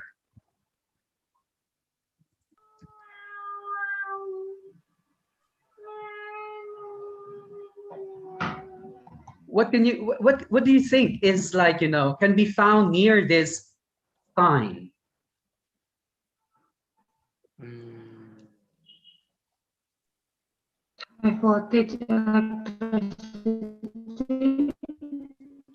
That wasn't clear. I didn't get it. Anyone? I guess it's anything related to electricity. Yes, probably something that is related to electricity, or it could be a mountain, for example, that will erode. We don't know, okay? But it is clear, okay? It's very, very clear. It says danger, keep out. And it is written in 1, 2, 3, 4 languages. Why? Where could this be located? Where can you find them? Malaysia. Which part of the country can you find that? Like Yes. on one sign, or it could be a road sign. on the zoo, maybe. On the zoo, maybe, or near the mine, probably. Or it is like what Vivian said earlier. It could be, there could be something like electric post, or something like high voltage electricity quite near the place. How about this one? Selamat datang di Pura Luhur Uluwatu, jagalah kebersihan Uluwatu dan ciptakan kehidupan yang lebih baik. Welcome to Uluwatu. Keep it clean and create a better life. Then welcome be Uluwatu. Oh, what language is that? Do you know that? So there are 1, 2, 3, 4, 5 languages now. Can you guess what language is this? Yes. This is not English, but you can see here. German, because of the word Bayer. German.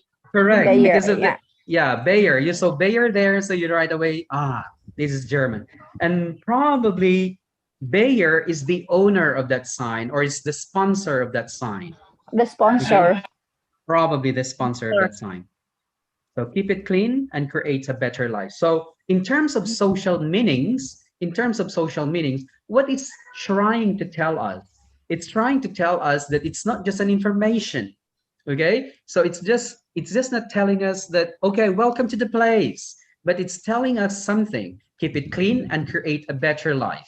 So there are some kind of social meanings there, that people in the place would like to preserve the place to be clean, and so that we can continue to have better life.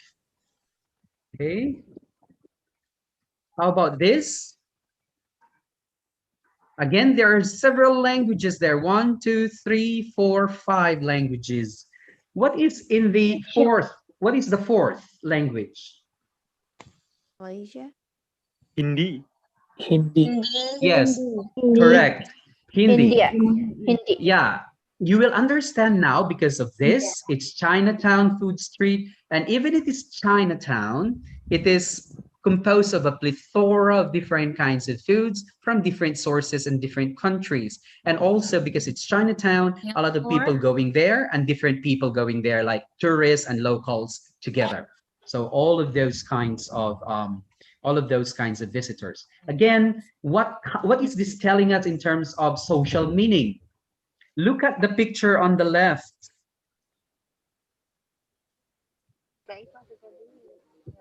So it shows you the kind of life of people in the area, that they are, when they sell, they don't stay in a nice restaurant. They just stay outside. They have hawkers there where they can buy food. So life is like, it's not really convenient, but it is like more freedom, okay?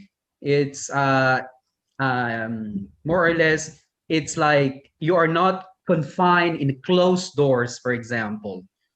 Okay, you're not confined in closed doors. It's open space that you can see. How about this one? Is that correct? Is the translation correct? It's Malaysian, not Indonesian, not Bahasa. Yes, it's not Bahasa, it's Malaysian. Tanggalkan kasut. Can you, I think you can guess the meaning even if it is Malaysian. Is the Malaysian language correct? Yes. Yes. This correct. Is it no shoes allowed, or take off your shoes? Take off your shoes. Okay, take off your shoes. So probably the translation is not the same. It's not equal. So here, for example, when you're teaching, for instance, your students, and you are teaching high school, for example, year 3, year 4, year 5 in the future, then you can look at translations as well. So whether the translations are correct or not. So you can look at that level as well. We have seen that one already. We go to the next one. Where is this? You have seen this before? Merlion Park? Singapore. Singapore. Okay, Singapore. So Singapore, Lau Pa Sat Festival Market, Merlion Park. Okay. And even if you don't even understand Merlion Park, you can see the buildings on the side, and you will definitely think about a place. What is the kind of message is being sent here? It is a place that is industrialized. It is a place that is urbanized. Okay, it's a place that is urbanized. Next one, it's in Thailand.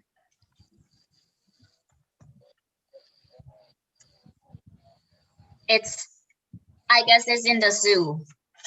In the zoo? Is it correct, Vivian? If we set the Thai language as the first one and we translate it into English, of course it isn't correct. It should be. It should be do not give cucumber. Okay, do not give, do not make. Again, this is, and also Chinese is also not correct.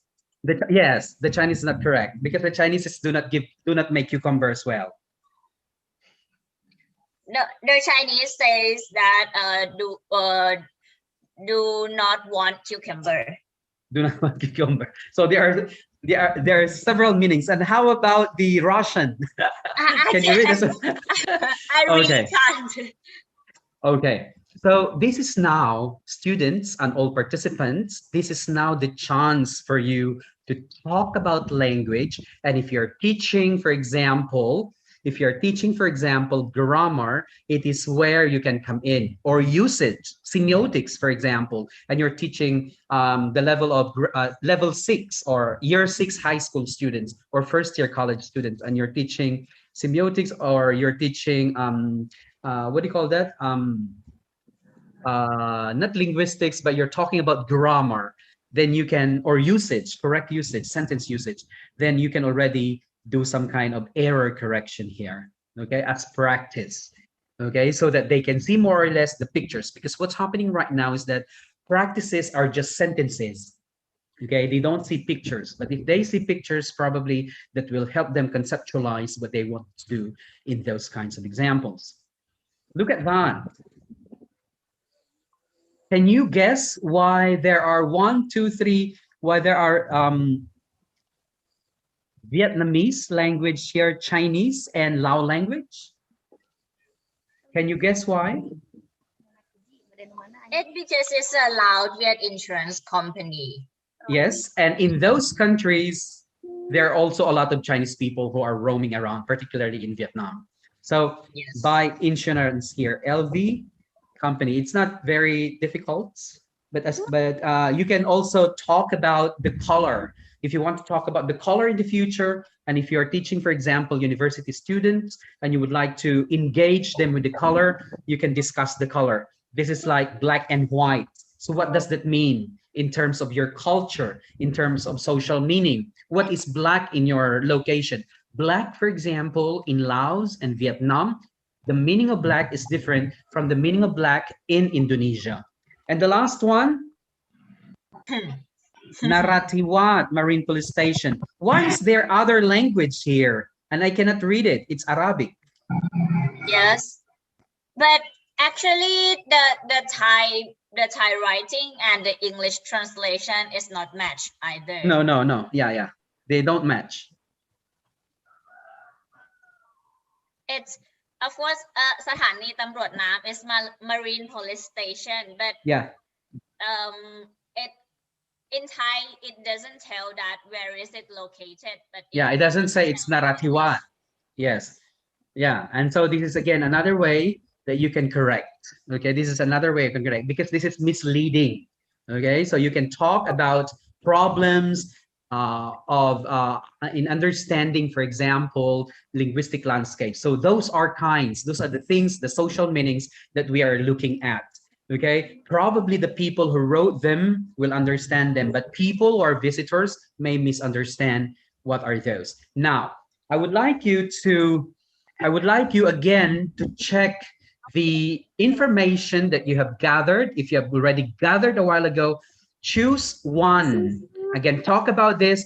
Particularly, you focus on why do people use English on signs in that community? What is the meaning of those English signs in that particular community? Are they just giving information? Are this kind of information erroneous and confusing? Are this kind of information useful for the people in that particular community, but may cause problems for other people who are going there? What kind of social implications can you get from those signs? Can we have again another 5 minutes, or maybe 2 to 3 minutes, because you have already taken, because we don't have much time and we still have another one. 2 minutes probably, because you have already gathered. Just compose yourself, and then once you're ready, please get in. I will now unshare. Okay, I will now stop sharing. Apa yang naik aku nak? Tuh aku mau nangis menang kejutan deh. Terus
So 1 more minute. 1 more minute.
Yes, I'm so sorry, Mr. Jonathan. The time is up. Okay. Do you Okay, want to, we can start now. Yeah, do you want to continue to the activity or? Yes, we can continue with the activity now. The first one. Who will be sharing?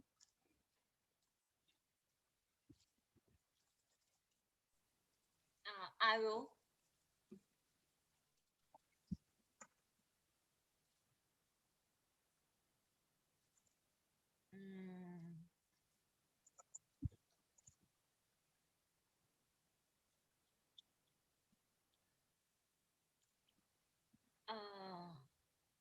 Okay, this one is an office sign in China. It has several language because I think it's related to immigration office. As I cannot see clearly the logo or the sign of the office, but I guess it's related to immigration. The English meaning and the Chinese meaning is match, but I don't know for Vietnamese, and I think that's Cambodian. But I think the reason they're using multi-language because it is relating to immigration. So there are lots of people from many nationalities that needs to come there, and of course maybe they do not know the way to come, where is the office, and this sign can lead them to where the office is according to their language. If there are the new immigrants, they may not be able to read Chinese, or they cannot be able to read English either, like office, 办公室 or something like that. Like if I visit there, I can't also read Vietnamese and Cambodian, but I can read English and Chinese. So I'll know where the office is and I can go there directly. Okay, thank you very much, Vivian.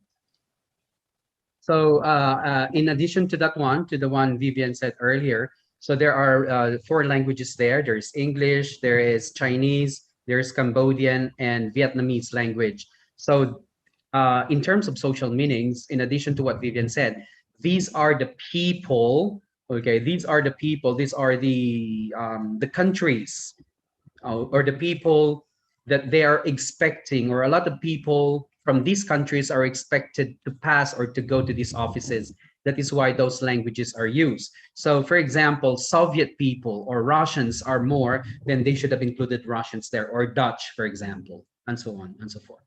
Next, please. 2 more. Those who haven't spoken yet, would you like to say something as well?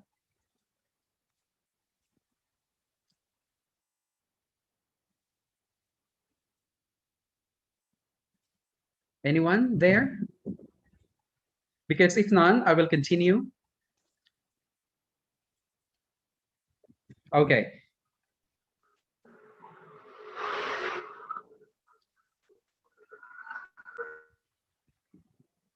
No? Okay, so let me continue now with my with the last part of my talk, which is about this one.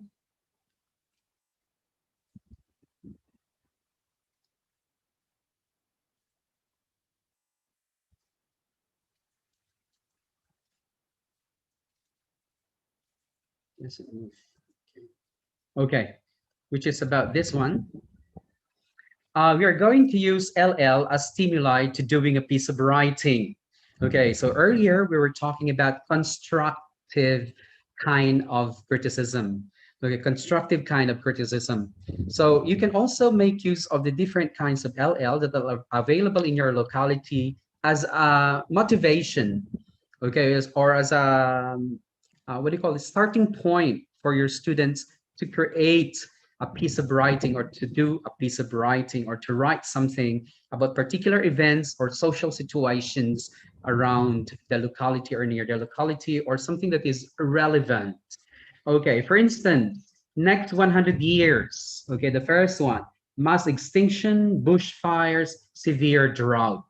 So you can start thinking, you can probably tell your students that, okay, what happens in the next 100 years? So there are three now. This could be an essay. The first, or this is the second paragraph. The three would be the topic sentence. This will be the first paragraph, the second paragraph, and the third paragraph, and then you summarize. So by just looking at next 100 years here, this picture, you can create, for example, you can write your draft based on the three, what do you call this? Tetragonal here, or these squared or these boxes here with images as well as with English words. And this could be a part of the title. On another part, in another part, for example, we've got here, you can see that this is probably a man because of the torso and the chin. And he is wearing a shirt with pink or blue, we love you. Pink or blue, we love you. So this is probably a part of, I'm not sure, I've seen this, this is probably a part of those who are confused with their gender, and this is probably a parent. And whether you choose this or you choose that or whatever you choose, we love you. So again, this is a part of the critical construction of an essay. So you can either criticize, you can either go against, you can either support, or you can either go against this kind of what do you call this? This kind of landscape or linguistic landscape. Another one here, it's showing you two directions. So you could create, for example, a kind of essay that is contrasting. It says global warming, renewable energy. So it means that it can show you the contrast that there is global warming if you go that way. But if you renew your energy or you use renewable energy, which is this way, probably you could prevent global warming. So again, the contrast is there. Okay, so you can use this as an motivation or as a starting point for your students. For instance, they cannot start something, or they cannot write something, or they cannot start writing, then you can use that. Waiting room for colored only. Look at this, black and white. This is very powerful. And this was found long time ago during the 1960s in the United States of America. Wherein before the speech of Martin Luther King, okay, before the speech of Martin Luther King, the police department usually have orders like there's a waiting room for colored persons only, because for the whites, there's no waiting time. They can go straight right away. Okay, go straight right away. But for colored people, for the Negroes and other non-Caucasian, they have to wait. Okay, they are the least preferred people during that time. Again, you can do this from a critical perspective. You can criticize this sign. You can give a critical input. Okay, and you can start by saying waiting room for colored only with question mark, and then you can start about racial discrimination and how they discriminate whites from the Negroes. Or you can find signs like this, like they are like sentences. We imagine a world where you can belong anywhere. So when you're writing, for example, speeches, and speeches are like, you know, they have scripts, there are scripts, then this could be something like a very powerful starting point, because it starts with a pronoun we. It means it's not me, it's not you, but it's we, all of us. We imagine a world where you can belong anywhere. So whether you go to America, you go to Asia, you go to Europe, you belong. See, look at that. You can belong anywhere. It's a world. It's again powerful. Apartment for rent, not if you are African American. Again, it's similar to this one. It's similar to waiting room for colored only, that this is a kind of discrimination, racial discrimination, and it is discriminating from the color of the skin. So if you don't have any topic yet, then you can go and search for linguistic landscapes, and you can show them as topics for writing, for instance. And this is good for high school as well as for university students. For elementary students, for kids, maybe you can look for anything that is easier, like for instance, you look for children like, for example, toys. Okay, they like toys. Or you can bring toys together. They like food that are popular, like what I mentioned earlier, McDonald's. Or they like things like what do you call this? Family, okay, or members of the family, and then they start labeling, for example, those photos with their parents, their mother, their father, and their siblings, and then they can start writing about it. Okay, so it could be like that. Now, this one, because it's a bit long, okay, it's a bit long. You don't have to do it, okay? We don't have to do this. You don't have to write, but I have already mentioned, explained to you that this can be stimulus or stimuli to do a piece of writing. And these kinds of tasks, okay, these kinds of tasks are depends on the level of your students, and also depends on whether they are in the elementary, high school, or in the university. Okay, so we are going to skip that, but would like to go to the bonus slides. We have humor here. I think this would be very interesting before we go to the Q&A. It will take me around 5 minutes. One is hotel, motel, Bukit Permai. And the funny thing there is that it says FANNY cottage. Is that Bukit Permai? Probably no. The spelling is wrong, so it becomes funny. It should be, they want to say, for example, funny, FUNNY, or it could be the name of a person, we don't know. How about this one? Is it Bahasa Indonesia or Bahasa Malaysia? Indonesia. In Indonesian, bahasa. Is it correct? Right. Oh. No. Not really correct. It should be? Not actually, no. It should be, what should be the correct one? Stay away from drugs, I think. Stay away from drugs. The uhi, narkoba. Narkoba is drug. This is high drug, meaning to say you keep it. Okay, so it's funny. When you find like this, then it is, aside from being using it for criticizing it constructively, you can also inform the appropriate agency so that they can correct, because this is not your name. It is the name of the country that is at stake, or the location. Okay, how about this one? Go slow, accident-prone area. It's porn. What should be the correct word here?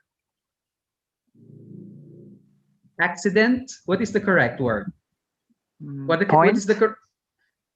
It's also, it starts with letter P, and then it follows. It is followed by letter R. PRONE. I don't get the point of the sign. Yeah, it is, in fact, it's go slow, accident prone area. There are so many accidents happening there. Accident prone, PRONE, but it says accident porn area. So there is pornography there. So it's funny there. It's humorous. How about this one? Say yes to low fare, say no to drugs. And this is Air Asia. Probably this is Indonesia as well. It's not really funny, but it jive. Okay, it matches. Say yes to low fare, say no to drugs. So it is probably used by Air Asia because it is trying to promote low airfare. How about this? Malu dong tidak mengerjakan PR. Is that correct, the English? PR is homework. That is school, in school. That is in school. Yeah. It says shame doesn't do homework. It's not really, not exactly correct. What should be the correct one?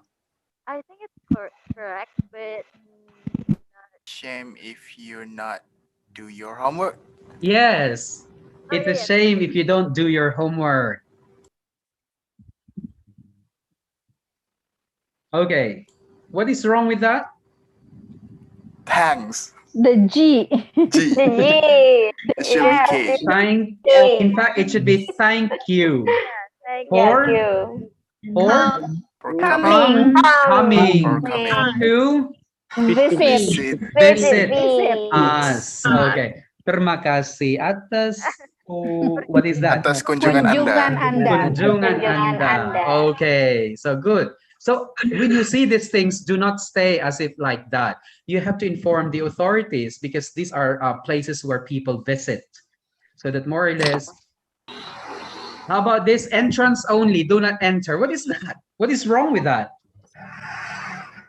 I don't know. Entrance only, do not enter. It is conflicting, right? It conflicts. Yes.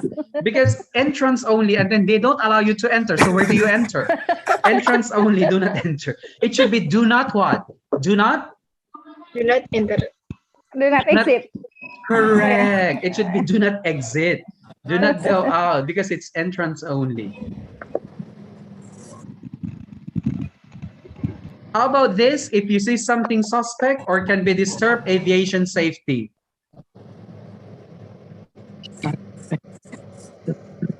Again, this is confusing. So if you see something suspicious, you have to inform the aviation safety department. So again, here is another kind of English that should be corrected because if they read it, it cannot be understood. The meaning is confusing. How about that? Look at the English. How to use a Western toilet. Please do not stand on the toilet. So you cannot stand if you're doing this thing, right? You cannot stand. What is this? What is this person doing? You cannot Crouching. step. Okay, you should not step on. Step on. Okay, step on the toilet bowl. Okay, next. How about that one? Almost done. Sale girls. What is the meaning of sale girls? They are selling girls. And they are not just selling. They are sale. They are on sale. So what should be the case? It should be, how should it be written?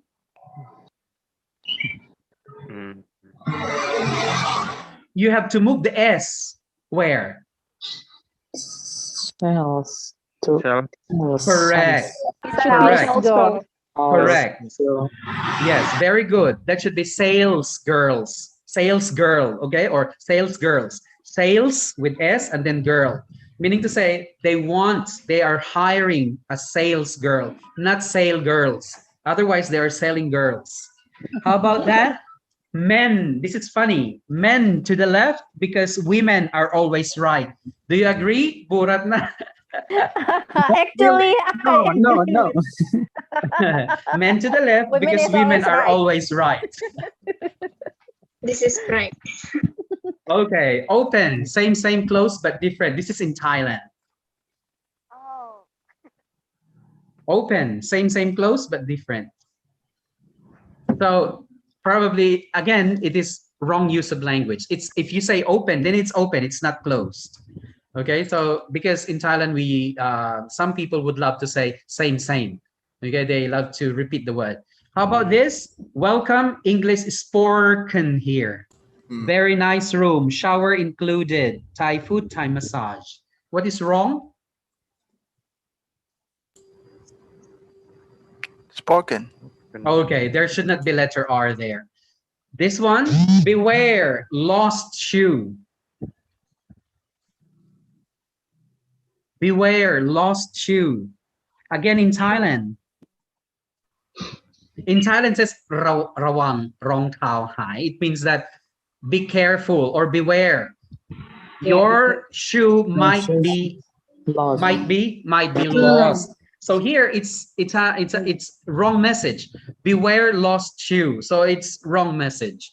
The meaning here is that shoes are lost, but the warning is different. You have to beware because you might exchange your shoes with another, but wherein you might lose your shoes on the way. So beware of shaven head child pickpocket. Again, wrong English, and it's very funny. Okay, warning, one way, no two way. One way people, please, one way, one people. So again, this is a passage, okay, wherein only one person can pass one at a time. So it says warning, one way, no two way. It means no counterflow. Again, it's wrong use of language. How about that one?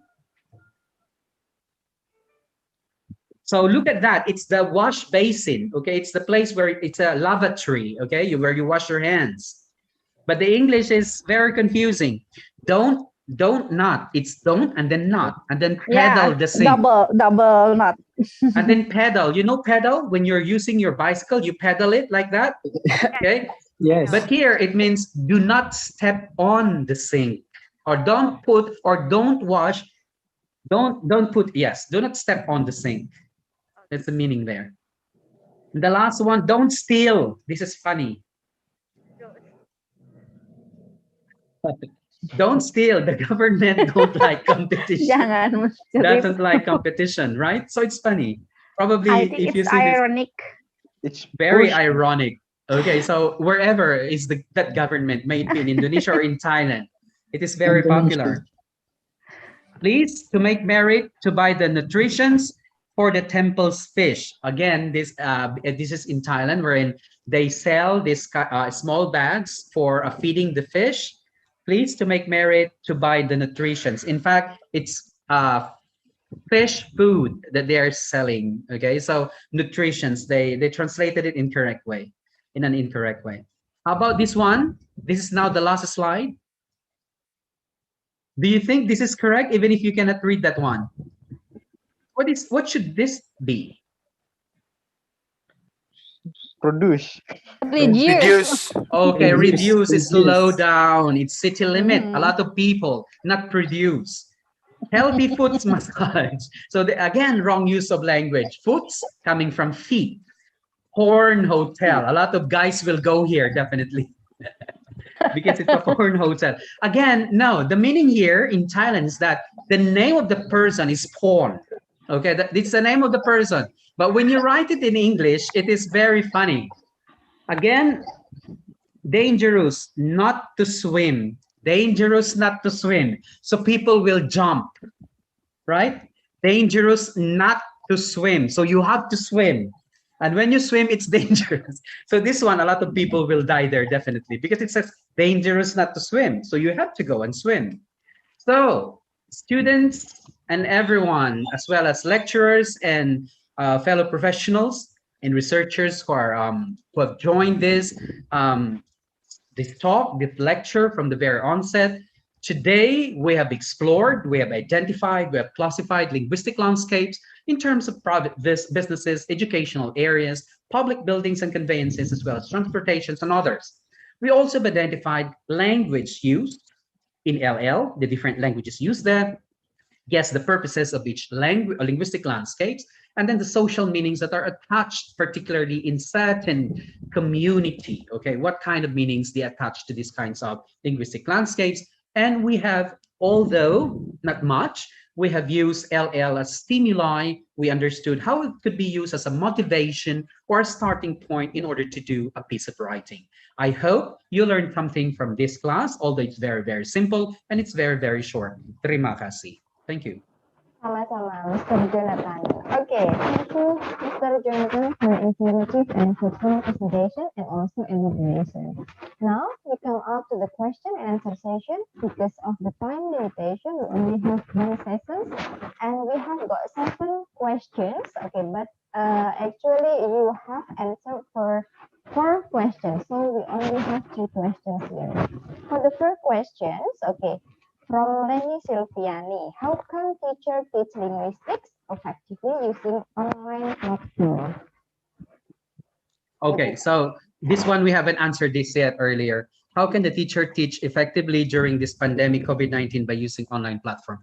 In fact, this question is we cannot give a straightforward answer here because number one, very, very important is we are in a digital world. Okay, we are in the digital world. Now, the first question to answer this is that the teacher should be, okay, the teacher should be digital effective. Are you digital effective yet? If you are not digital effective, definitely you have to immerse yourself into the digital world and practice first before you can teach effectively your students. Otherwise, you cannot. So you have to undergo training, whether unfortunately, whether you like it or not, okay? Because giving them, for example, modular methods without any face-to-face, virtual face-to-face like this, it's not a practice that we have done before, okay? It's not our practice. What we have done before was face-to-face. So just leaving your students would make them, number one, they will feel not only nervous, but also stressed because they don't have explanations from you. So in order to be effective, you have to be effective first. You have to be very capable. You have to equip yourselves with the appropriate digital technology, as well as the use of other things like Google, for example, in terms of Google Classroom, in order there are additional things to include there, or for example, some things like when you let them do their project like Canva and so on, and other things. How can the teacher teach linguistically effective during this pandemic COVID-19? There are several things that you can do. So for example, in my case, every time I teach linguistically or teach them particularly using English language, I usually I usually go to sources on the internet or the cyberspace. Like for example, I'm teaching public speaking. So I usually get past examples, good examples from YouTube of good examples of public speakers, as well as bad examples. Not only that, okay, not only that, we give them additional materials, like for example, links to other sources that they can check on from online sources. Okay, so you can combine, you can have blended learning if you want to. So for particularly Indonesia, where you still have a lot of cases there.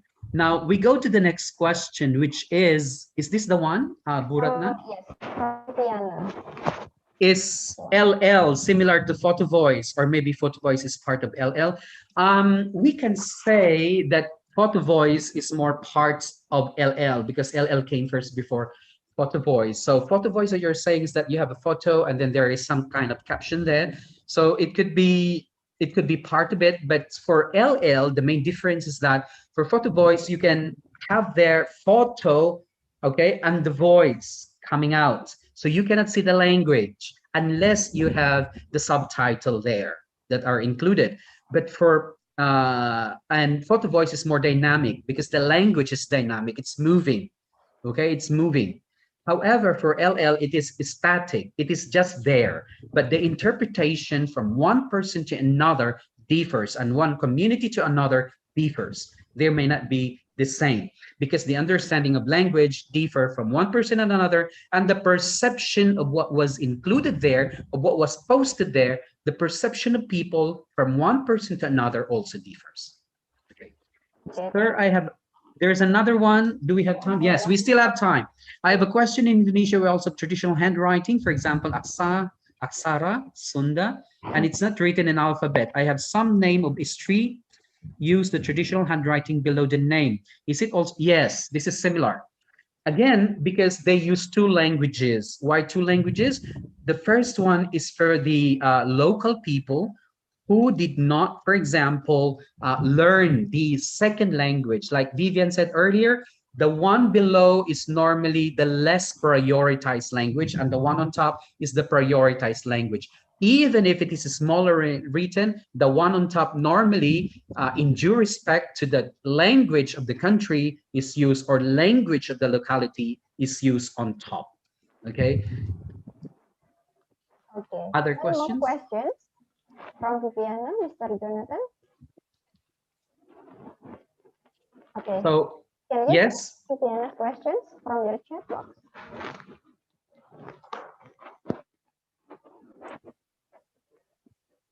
Yes, Okay. Kotran. The question is, how can we apply in Thailand as the signs in Thailand if it is the same place, it's spelled differently, and also the English is not correct?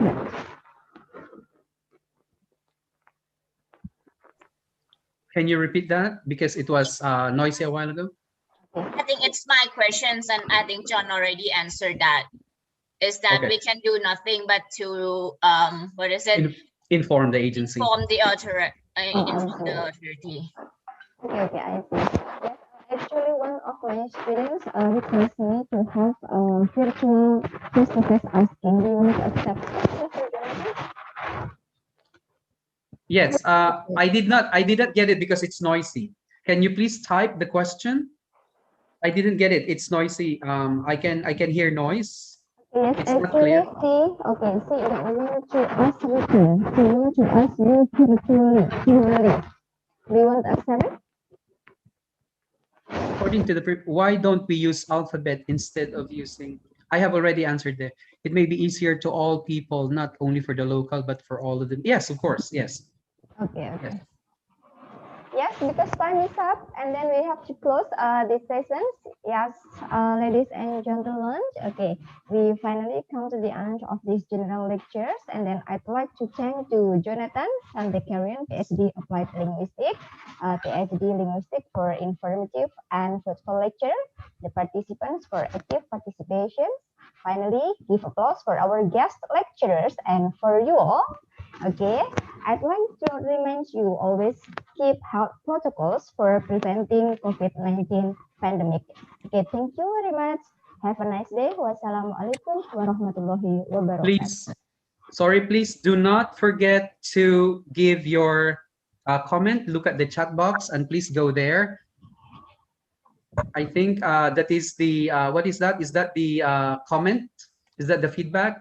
Or is that the something about the what we have done today? Okay, so please go there and try to give your feedback regarding the lecture today. Thank you very much, everyone. Okay, you're welcome, Mr. Jonathan. Okay, you may leave the Zoom cloud meeting for this general lecture.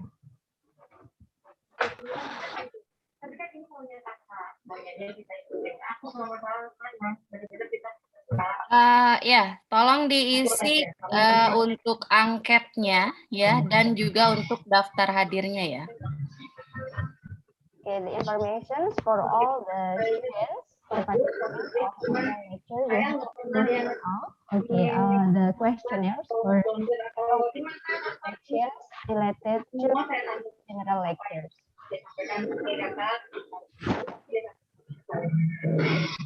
Okay, after you finish submissions, please, okay, you may leave to this platform.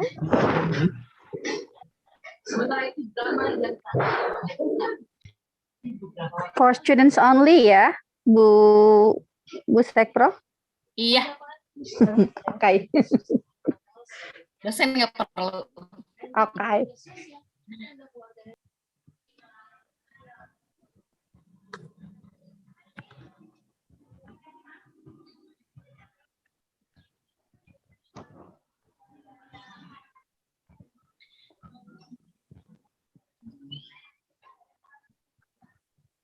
Batas pengisian angket dan daftar hadir sampai jam 10.15 ya.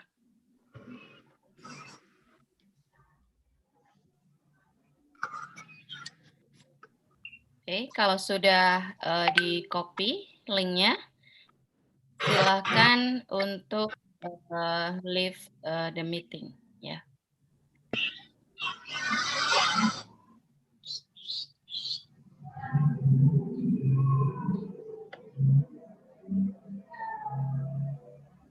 Terima kasih semuanya ya.